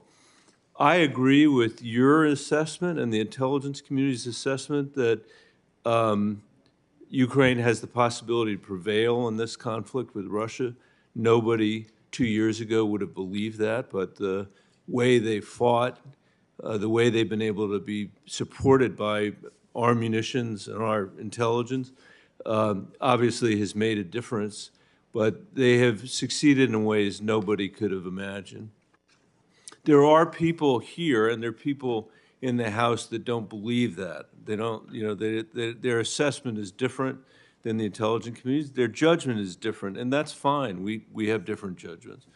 But I would ask you, since you're here, a little bit about the negotiating posture that Ukraine, the West, NATO wants to put ourselves in with Vladimir Putin. And considering that question, I wonder whether you could talk a little bit about whether or not our negotiating position, if you're somebody who believes in the end that somehow Ukraine can't prevail, although I believe they can, and believes only that they can be in a position to negotiate an end to this, why it would be better for us to pass the supplemental from that vantage point than to fail to pass the supplemental.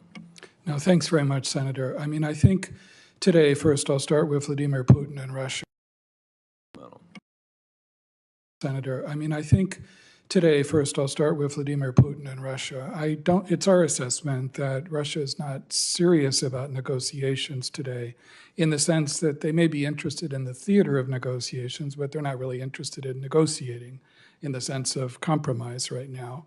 Because, as Director Haines said in her opening remarks, I think President Putin believes that time is on his side, that he can grind down the Ukrainians and wear down the rest of us.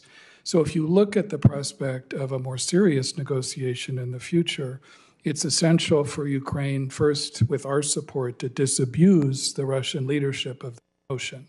In other words, to puncture his confidence that time's on his side, to demonstrate that for Russia also, there are long-term consequences to this war. They've already suffered enormously in terms of their military, 315,000 plus dead and wounded, 4 times the casualties that the Soviet Union suffered in a decade of war in Afghanistan, the destruction of something on the order of 2/3 of their pre-war tank inventory, and long-term economic consequences, which, is fast making Russia the economic vassal of China. Not to mention a much stronger and bigger NATO that they have to face today. So the challenge in 2024 is helping the Ukrainians not just to hold their own, but to continue to impose costs so that they'd be in a position of greater strength, greater leverage in a negotiation. And I think that would be my answer to that question. If you want to get to a serious negotiation, you have to help the Ukrainians demonstrate that Putin's wrong in his notion that time is on his side. That logic seems fairly compelling to me. Let me ask you another question.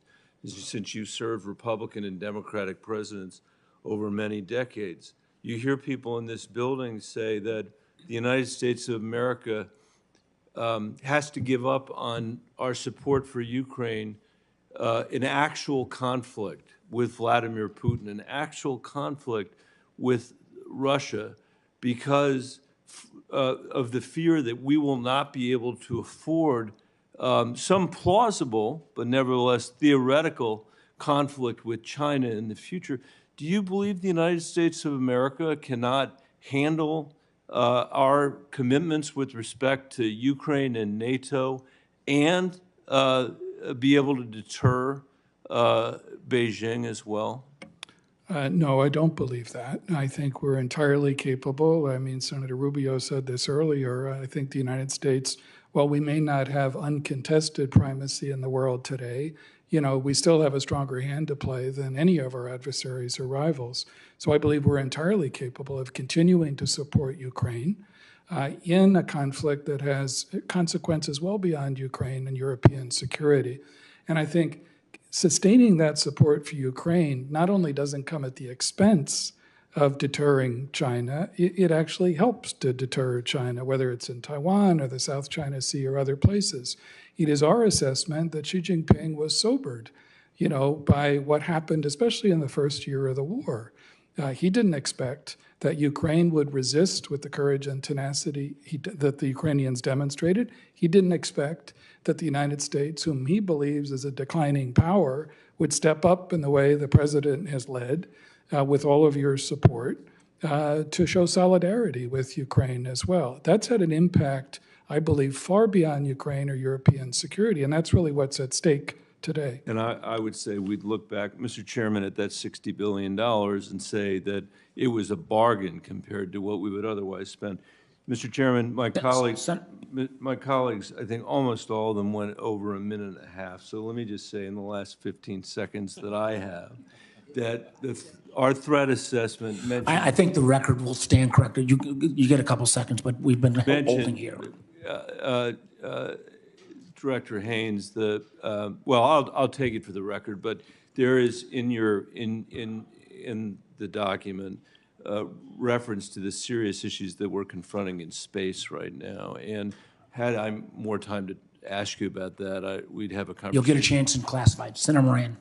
Chairman Warner, thank you. Director Burns, I was in Mexico about a year ago and met with President Lopez Obrador, and my request, among others, was that he personally intervene with Chinese leadership and ask for the precursors to not be imported into Mexico and thereby utilized and ultimately end up as fentanyl in the United States. He committed to doing that. My understanding from his government as well as public sources is that he did. And then there seemed to be some level of interest on the part of China in negotiating with us or having conversations with the United States about that topic. I don't know that much has come from that, but you may tell me that I'm wrong. What explains the Chinese unwillingness to be more proactive in combating precursor chemicals coming to the U.S.? Is this, do they have the capability? Are they intentionally inflicting harm on Americans in America? Is there some quid pro quo that they're looking for?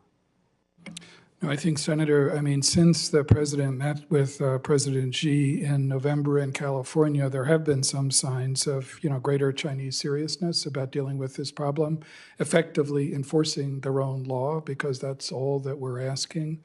When I was in Beijing in late May of last year, I raised this issue very directly with my counterparts as well. And so I think there are some signs that the Chinese are beginning to address the problem, not just of precursor chemicals, but also of pill pressing equipment. Certainly they can do more, and I think that's why it's so important for all of us to continue to push as hard as we can, and to make clear, as you indicated earlier, that this is a problem not only for the United States, but for Mexico and for others around the world. So what would be China's reluctance to actually crack down on those exports? Well, I hope that what you're seeing now is a readiness to do more, I think, since November. But I think, that's something that obviously from the president on down, we need to continue to reinforce as hard as we can, because they do bear some responsibility for what's happening in our own society. General Kruse, how do you assess the current balance of military power between, in the Pacific today, United States and China and others? I think I would describe the balance of power today as China is on a rise, that it has been planning for multiple 5-year periods, and it has executed that development, that training, that exercising in a way that has put them in a position that at some point in the not too distant future, in accordance with Xi's own goals, they will be a world-leading military power. The United States, though, is the world's leading military power today, and so the imperative piece for us is to be on that same trajectory to match them stride for stride and ensure we stay ahead of the growth that we see in China. But there is no doubt the growth that you see and has been discussed today in military power associated with China and the rise in all domains, cyberspace as well as conventional. Director Haines, has Iran sought to use our borders, our porous borders, to conduct terrorist activities in the United States? Yeah, we have a very good example of Iran supporting, in effect, efforts to come across the border to go after a former ambassador from Saudi Arabia, for example. There was a case against our Bobs here in that scenario. So they have historically attempted this, but it's actually been very challenging for them and something that we consistently monitor on a regular basis. They prefer to go through, to the extent that they're able, sort of criminal entities and other groups as a way of trying to achieve their goals. Director Wray, there was reports of our military technologies being utilized in North Korean military equipment found in Ukraine coming from Russia. How do we explain that? Well, I'm definitely tracking a similar instance in terms of Iranian drones, for example, where U.S. technology has appeared as components. I think part of it has to do with dual-use technologies and companies here not being perhaps as vigilant as they need to be about the potential uses of their technologies. And so, we're trying to be very heavily engaged with the private sector to make sure that they're more thoughtful about who they're selling to and where their pieces and components may end up. Senator Warner, even though you gave Senator Bennett additional time, I'll not ask for any. You're a very generous member. Senator Casey. Mr. Chairman, thanks very much. I want to thank the panel for your testimony today and also for your public service. I'm going to follow up on the fentanyl, and I want to ask a related question about xylazine. I know our colleagues have mentioned and asked questions about fentanyl.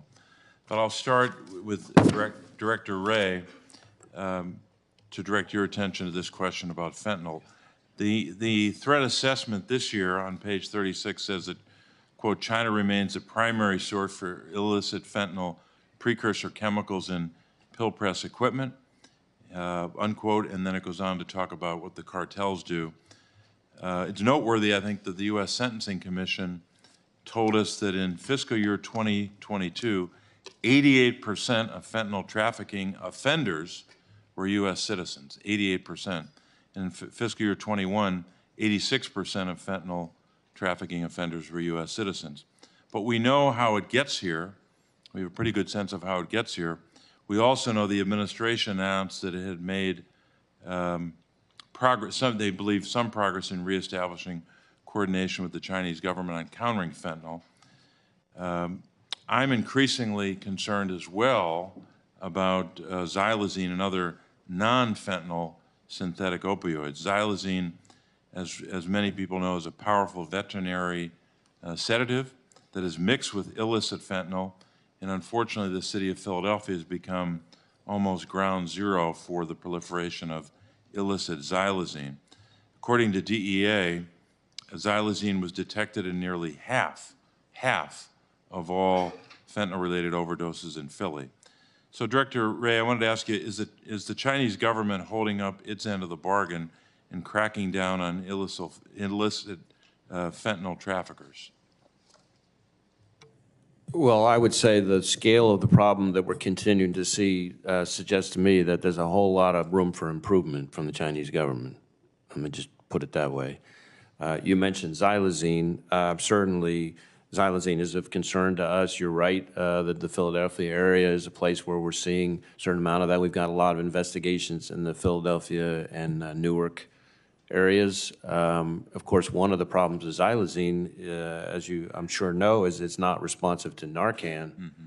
So that just adds to the challenge. And certainly, xylazine's been found in drug combinations, and I think maybe 48 of the 50 states or something, and it's very easy to buy, unfortunately, online from China-based suppliers. So I think that just adds to the problem. We are, in addition to our investigative work, trying to engage in your area and nearby areas with hospitals and state diversion groups and things like that to try to raise awareness about it.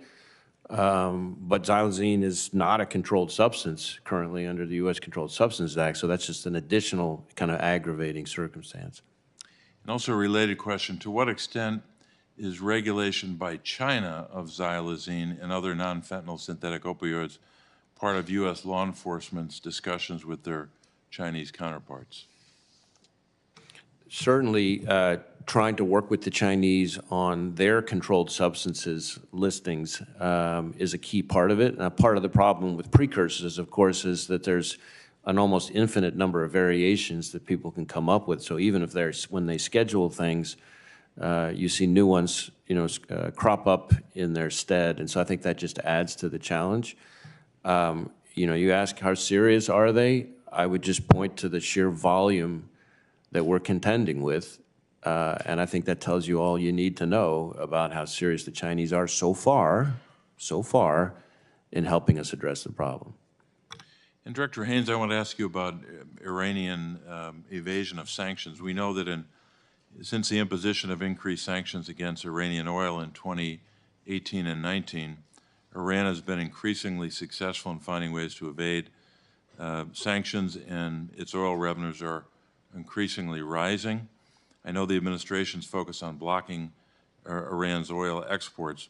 How is the intelligence community supporting the administration's efforts to impose further costs on Iran, including by focusing on identifying and sanctioning so-called ghost fleet vessels carrying Iranian oil and Chinese refineries purchasing Iranian oil?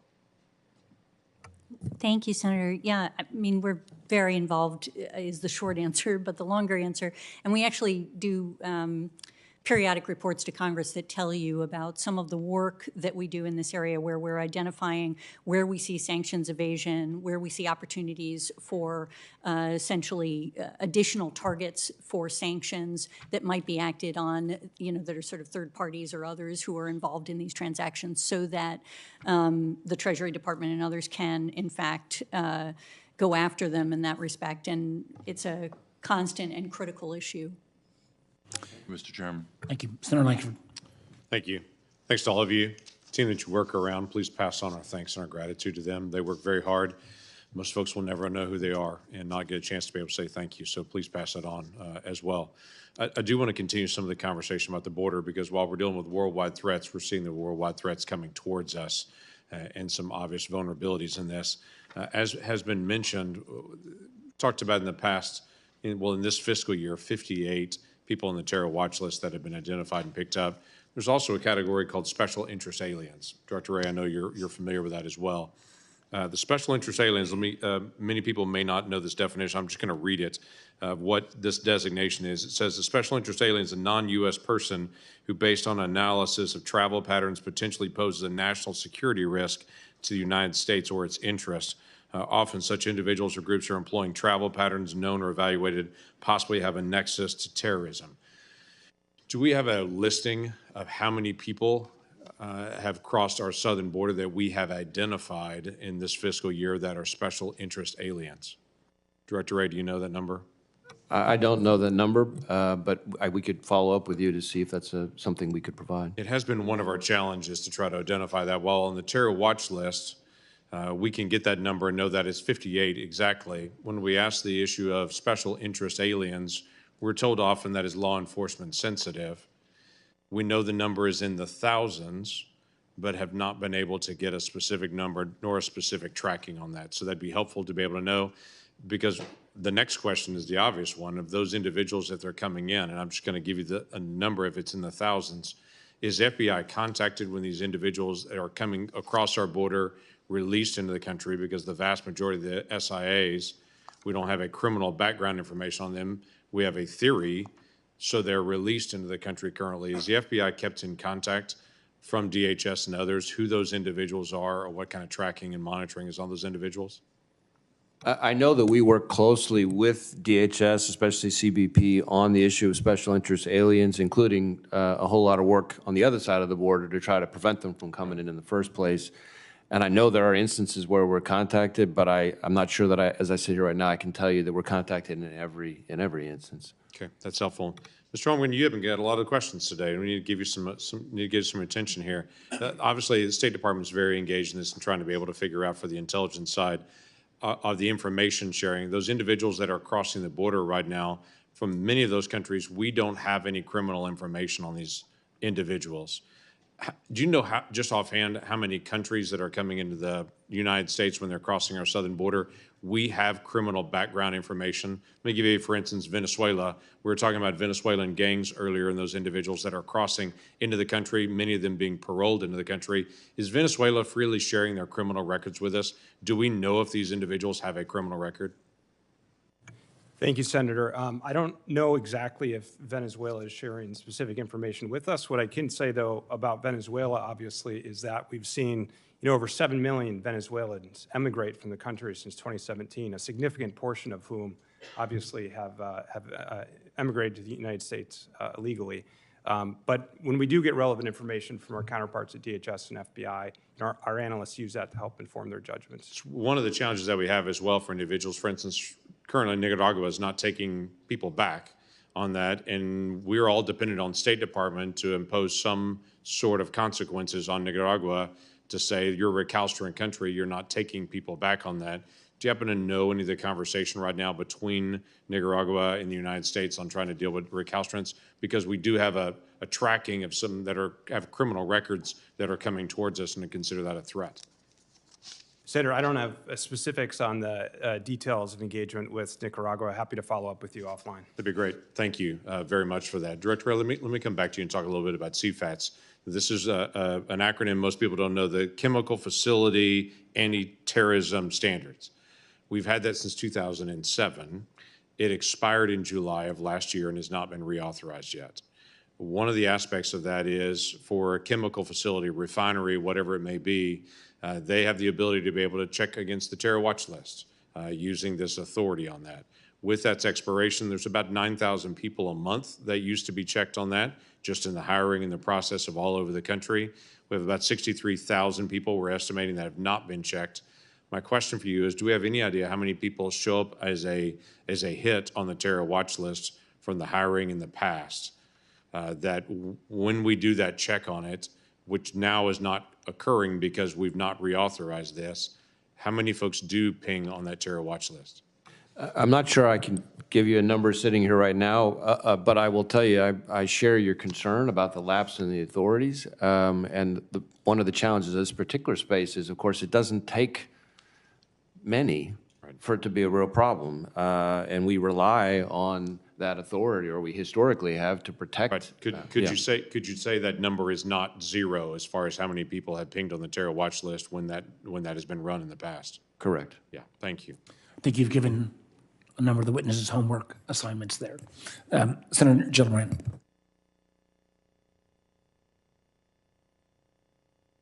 We're doing by, if you want to defer to Senator Kelly, be happy to, but we are doing by seniority. Mr. Chairman, in New York's capital region, the Albany Nanotech Complex is set to house some of our nation's most advanced electronics research, development, and manufacturing in particular fields like wafer processing, manufacturing, and lithography tools. Today's annual threat assessment points out that China currently lags behind the U.S. in developing the most advanced chips, giving them cause to steal our technology, which we've seen them do over and over. I included legislation in last year's NDAA requiring DoD to establish a pilot program to enable collaboration between the NSA's Cybersecurity Collaboration Center and the U.S. semiconductor manufacturers to improve the cybersecurity and semiconductor design and manufacturing process. General Haugh, how is the NSA working with the FBI to create safeguards against espionage and cyber attacks at leading public research facilities and at semiconductor manufacturers? Senator, thank you for the question. So in terms of how we think about the China cyber threat, it is clear that they are going to be relentless to intend to steal intellectual property. And so from our perspective, part of what NSA is really focused on doing is illuminating that threat. So we have done a series of unclassified advisories with a number of partners, elements across U.S. government, 6 other nations, multiple companies, to illuminate that threat in a way that allows us to get now unity of action against that threat. Unclassified reports to allow increased unity of action. So from the FBI's perspective, they're a teammate in everything that we do that talks about the cyber threat within the United States. And from a specific look at semiconductors, critical technology that clearly China wants to catch up on. And from our perspective, an area that we will continue to identify those threats and communicate those both through the FBI and then through unclassified advisories wherever we can. Director Wray. I would just agree with everything General Haugh just said. I would just add to that, we have set up counterintelligence task forces in all 56 field offices, including in the Albany area, and NSA is a key participant with us in our national effort in that regard. And in addition to the unclassified information that can be shared through the good work that we do together, one of the advantages to the FBI engaging with private companies is because we get information from so many different sources. There are times when we can share information with a private sector entity in a way that helps protect NSA's sources and methods, just because that doesn't clearly get identified as this is something NSA told us. Research from the Center for Countering Digital Hate found that the leading AI image generators create election disinformation in 41% of cases in which they are prompted, including images that could support false claims about candidates or election fraud in spite of controls we've been told have been put in place. This is for the entire panel. Have any of you seen foreign adversaries with intent to use generative AI, either images, videos, audio, to deceive American voters? What are we relying on to advise the public when this inauthentic content appears? Director Wray, you can start. Well, I want to think about what I could say here. I mean, certainly AI is something that all of our most significant adversaries are taking a hard look at to enhance their efforts. We have seen AI used in a variety of settings, whether it's been used specifically to target voters. I'm not sure that I could say that, but we are actively concerned about that as the latest wrinkle in a long-standing effort to engage in information warfare. Director Burns. Yeah, I mean, another example is we've seen evidence that Al-Qaeda in the Arabian Peninsula has used AI to generate videos aimed at inspiring lone wolf attacks as a result of the Gaza conflict as well. Director Haines.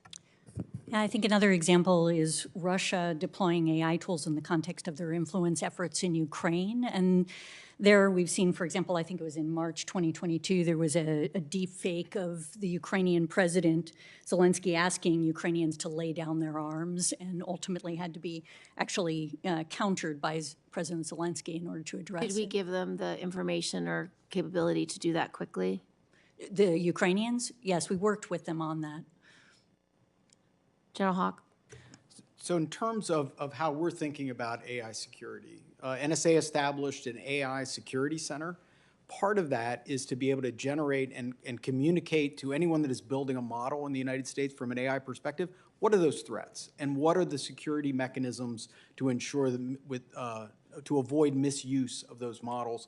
We're also using the AI Security Center for how we apply all of the ethical and safety standards of how the department will leverage AI, but really the last component would be how do we communicate to those companies the threats that they will have of their technology and how it will be employed. So, go ahead. Sure, Senator, quickly, you're right to raise this as a threat, and I think our view of it is that tools like generative AI will essentially lower the barrier for actors, state and non-state, with fewer resources to engage in potential election interference. And General Kruse? From a DIA perspective, I don't think I would add anything to what has been covered here other than the counterintelligence portion of that has a touch point across everything that's already been mentioned. I would indicate, Senator Gentleman, at the Munich Security Conference, something I participated in, there were 20 tech companies that came together, most of the social media companies, on a voluntary basis to indicate both watermarking and willingness to take down AI-generated video and voice that were affecting elections, but it was voluntary, and the proof will be in the pudding. And just for the record, no one said they have a plan to tell the American people or to advise the American people. This committee will be having public hearings on this subject very shortly that Senator Rubio and I have agreed upon. Senator Rounds. Thank you, Mr. Chairman. First of all, thank you to all of you for your service and to your teams as well. Director Wray, with regard to the PRC and some recent public reports of significant ag land purchases, if these land purchases are accurate, they may very well pose a threat to not only some military installations, but most certainly involved in food production that takes away from our ability to produce for our own country as well. But just curious about whether or not you are aware or could confirm land purchases by Chinese nationals within the United States, and are you following them at this time? So this is an issue that we're focused on a lot lately. I think what I would say is we're investigating a number of instances proactively where we're seeing either commercial real estate or land being purchased by those with ties to the PRC near critical infrastructure. And I want to be clear, of course, foreign purchase of land, including Chinese purchase of land, is not itself inherently illegal. The problem is the risk, and as has been discussed much here already in a different context, the hold that the Chinese government and the CCP have over its businesses in particular. And so we're particularly concerned about situations where a purchase of land near a military installation, critical infrastructure, something like that, could be leveraged to enable anything from espionage, data collection, or worse. Do you know if the tools that we have in place today are strong enough or capable of stopping these purchases from moving forward? Well, I mean, certainly a lot of types of transactions, go through the CFIUS process, but I'm not clear on whether or not that fully extends to all the kind of land purchase situations that we're concerned about. We are working with, through the CFIUS process. When that applies, we're working with the USDA to try to work towards maybe some kind of mandatory reporting regime, that might apply. So I think there is room for plugging gaps that may exist. Thank you. I'd like to also ask it with regard to AI in particular. Look, bottom line is it's not going away. It's something that we're going to have to deal with. Right now, it appears as though we lead the world in regard to AI capabilities. But most certainly, our near-peer adversaries recognize that, and they're going to do whatever they can as a shortcut to our capabilities, air, land, sea, space, and cyberspace. With regard to the advances with AI right now, I'm concerned as much about China and Russia and their capability to use AI to develop weapon systems that we have never really thought about as being in the forefront of a major and direct threat to the United States. And I'm going to talk about biologics in particular. We know that China and Russia have significant capabilities with regard to AI, and that using AI, you can make rapid advances, as you've noted on pages 30 through 33 in your report, that with AI you can very rapidly develop your biologics. I'm concerned about the fact that it may very well be used as a weapon system. I'm not sure who to direct this to, but I'll start with Director Wray, and if you'd like to pass this on, that's fine. But it seems to me that this is an area that if we're not ahead in time to be able to identify and stop them, that this is probably as much of a threat to the United States as any other realm that we've got today. Well, I'll start, and others may want to chime in more from a military perspective. But what I would say is that from an FBI perspective, one of our priorities is protecting American AI innovation from theft, especially from the Chinese. America leads the world in AI innovation, and AI is often, to Senator Gillibrand's question, for example, about detecting deep fakes, and one of the best weapons against AI is better AI. And so we need to protect that innovation, and we're keenly concerned that the Chinese, which have, as I've testified repeatedly, a bigger hacking program than every other major nation combined, if they steal our AI to power it, it makes words like force multiplier sound like an understatement. And may I just, in one last thought, just on page 32 of your report, you make it clear that Russia, China, Iran, and North Korea probably maintain the capability to produce and use pathogens and toxins, and China and Russia have proven adept at manipulating the information space to reduce trust and confidence in countermeasures and U.S. biotechnology and research. Thank you. Thank you, Mr. Chairman. Senator Ossoff. Thank you, Mr. Chairman. Thank you to our panel. Director Wray, I believe you noted this earlier, but do you share my view that the threat of terrorism associated with unlawful entry through the southern border poses a serious threat to U.S. national security? Yes, I've testified repeatedly that we are concerned about the terrorism implications from potential targeting of vulnerabilities at the border. How would you assess the present level of threat and risk of a terrorist attack in the United States compared to past periods during your tenure? Well, even before October 7th, I would have told this committee that we were at a heightened threat level from a terrorism perspective, in the sense that it's the first time I've seen in a long, long time the threats from homegrown violent extremists, that is jihadist-inspired extremists, domestic violent extremists, foreign terrorist organizations, and state-sponsored terrorist organizations all being elevated at one time. Since October 7th, though, that threat has gone to a whole nother level. And so this is a time, I think, for much greater vigilance than has maybe been called upon of us before October 7th. Is the FBI postured to understand the extent of the terrorist threat associated with the southern border? We've been briefed on some specific threats. Do you feel that you know enough to assure us that the FBI is as well across it as you can be, or do you need more resources? Or do you feel you're flying blind and not able to define the potential scope and extent of the threat? I think we are working very hard with our partners, but there's no question that we need more resources to combat the threat. I'll just give a concrete example. Through working with DHS, they collect DNA samples, and we provide kits to DHS to collect DNA samples from the people coming across the border that then get sent to the FBI lab.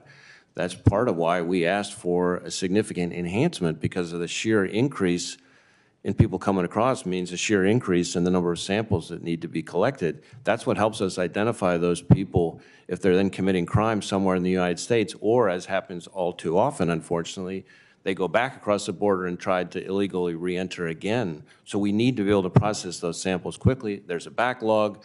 We asked in the 24 budget for enhancement. Not only did we not get an enhancement, there was a 10% cut to the terrorist screening center. So whatever happened in 24 happened in 24, but I would urge Congress, as we look at fiscal year 25, that we can't double down on those cuts if we're going to be serious about protecting the border. Well, speaking of Congress, I think it's worth noting that a serious, tough, bipartisan border security measure was put forward in the Congress, in fact, co-authored by a conservative Republican member of this committee, which would have surged enforcement resources to the border, which would have provided substantial resources to fight cartels and to crack down on fentanyl trafficking, which would have tightened asylum standards and expedited adjudication and therefore removal timelines for those who were trying to enter the country without a valid reason to. Former president put out the word that he wanted the bill stopped for political reasons, and the bill was stopped. In fact, not only was the bill stopped in the Senate, it was denied even a debate on the Senate floor. And this speaks to the corrosive impact of extreme partisanship and polarization in this country on our national security. So I'd like to ask you, Director Haines, how do our adversaries view the impact of political extremism and polarization and partisanship on America's strength and stability? We're talking about worldwide threats. Those threats can exploit our own frailties here at home. I think the best way I can answer that question is to point to the fact that we've seen that both Russia and China, for example, have taken the opportunity to highlight where there's political dysfunction or other issues that they see in the context of our governance and use it as part of their information operations globally, both to sort of highlight, for example, to their own populations that, you know, democracy is quite challenging and would you really want this at home kind of thing, and also to demonstrate to our allies and partners that maybe we can't be relied on as effectively. Thank you, Director Haines. Thank you all for your testimony. Senator Kelly. Thank you, Mr. Chairman. And thank you, everyone, for being here today. I've been sitting here since 2:30. There's often maybe an advantage for going last in one of these hearings. I was going to say it was the elephant in the room until my colleague from Georgia brought it up. But as I've sat here, I've heard most members of this committee ask something about the southern border. Not everybody, but the majority.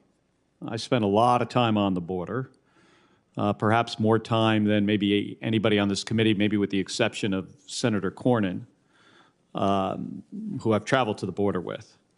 And I strongly agree with what most of my Democrat and Republican colleagues have said about the problems and the challenges. You know, fentanyl coming north, precursors often from China heading south, violent extremist organizations, Chinese migrants who might be in, you know, Maine, selling rather strong marijuana, ISIS, Iran proxies, problems in Mexico. I mean, over and over again, they've pointed out all these problems. And I've worked on this issue, providing more pay for Border Patrol, closing gaps in border wall along the southern border, you know, where they make sense, and they certainly do in a lot of places. More money for NGOs to help Border Patrol. Director Wray pointed out, talking about how we need more resources to combat the threat. And it helps when DHS gets those resources. And we had the opportunity to do something about it. We really did. More money for technology, including fentanyl detection.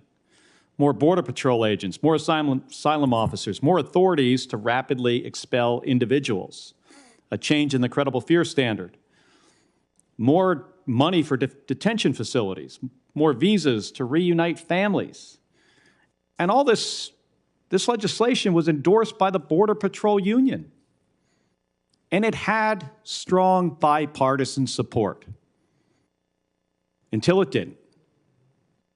And my colleague from Georgia points out why it didn't. Director Wray, is it in your assessment that more resources and stronger policy that could help your partners, not necessarily the FBI, but DHS, is that your assessment that that would help deal with all these things that were mentioned in this committee hearing today? Well, I'll leave it to others to speak to policies, but certainly in terms of resources, not just for DHS, but for the FBI, we need more resources to deal with all the threats that emanate from the border that we're responsible for. Director Haines? Yeah, I don't have anything to add to that. Director Burns? Nope, I don't have anything to add. I agree. All right, well, I'm going to yield back the remainder of my time because I think it's, you know, the failure of that legislation, that alone presents a national security threat to this country, in my view. Thank you, Mr. Chairman. Well, thank you. Let me thank my members. And let me also just say for a moment, we have strong views on this committee. But one of the things I think that we have always taken some pride is that we can agree without questioning each other's patriotisms, without questioning each other's motives. And I hope that tenor will be maintained.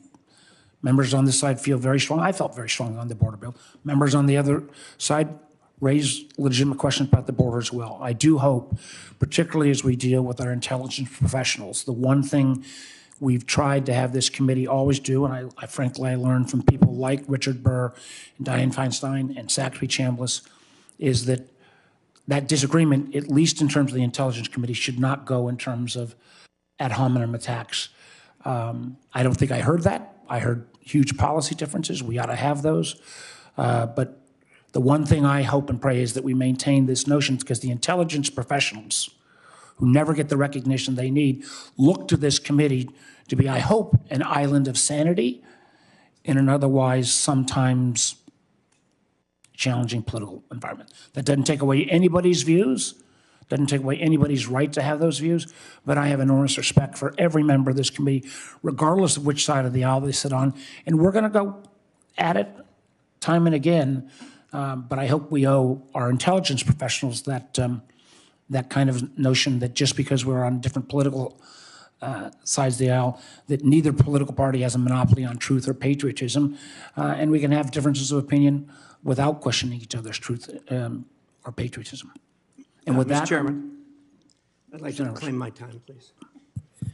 Well, Mr. Chairman, first of all, I can't let this go, the last two speakers on the Democratic side, without responding. Look, this committee, I've been on this for 15 years, and we do a really good job until politics do creep in. And that's what's happened here this afternoon with the last two speakers. These are the facts. The last president of the United States closed the border. He closed the border down to almost zero crossings by the time he left office. He did it even though he was sued over and over and over again by people from the other side of the aisle. But he shut it down, and he shut it down under the law that's in effect today. Congress has done its job. It passed a law saying you cannot enter the United States without authorization. That's the law today. When the current president came in, we all know he took the policies of the former president, tore them up, and rescinded them, and now we have what we have. As far as the bill that's concerned, everybody's talking about the former president making phone calls. He never called me. But I can tell you this, I will not vote for any bill that allows any illegals to cross into this country, and everybody here knows that bill would have allowed 5,000 a day to come into this country. That's not for me. And I don't care if the president calls me or doesn't call me. I'm not, my red line is not one. What we need to do is enforce the laws that we have. You want to talk about the front door and how we let them in the front door? I'm all in. But the back door's got to get closed. Thank you, Mr. Chairman. and I would simply add that the former president and a number of my Republican colleagues had repeatedly said, to make the kind of changes you need permanently on the border, you need legislation. And that is an ongoing debate. It's a debate that we'll have here and elsewhere. And what we need, and the thing that the most important last comment I'll make, because we will be breaking and going into closed session, is we need an intelligence community that's going to never be afraid to tell truth to power. And truth to power sometimes means telling us on both sides of the aisle what we don't necessarily want to hear. I think you, the witnesses, and frankly, the men and women, literally thousands of them who you represent, do that on a regular basis. And at the end of the day, while we may hassle and haggle over some of these policy things, the most important thing you've got to do is keep speaking that truth to power, even when we don't want to hear. We are adjourned until we move into the classified setting.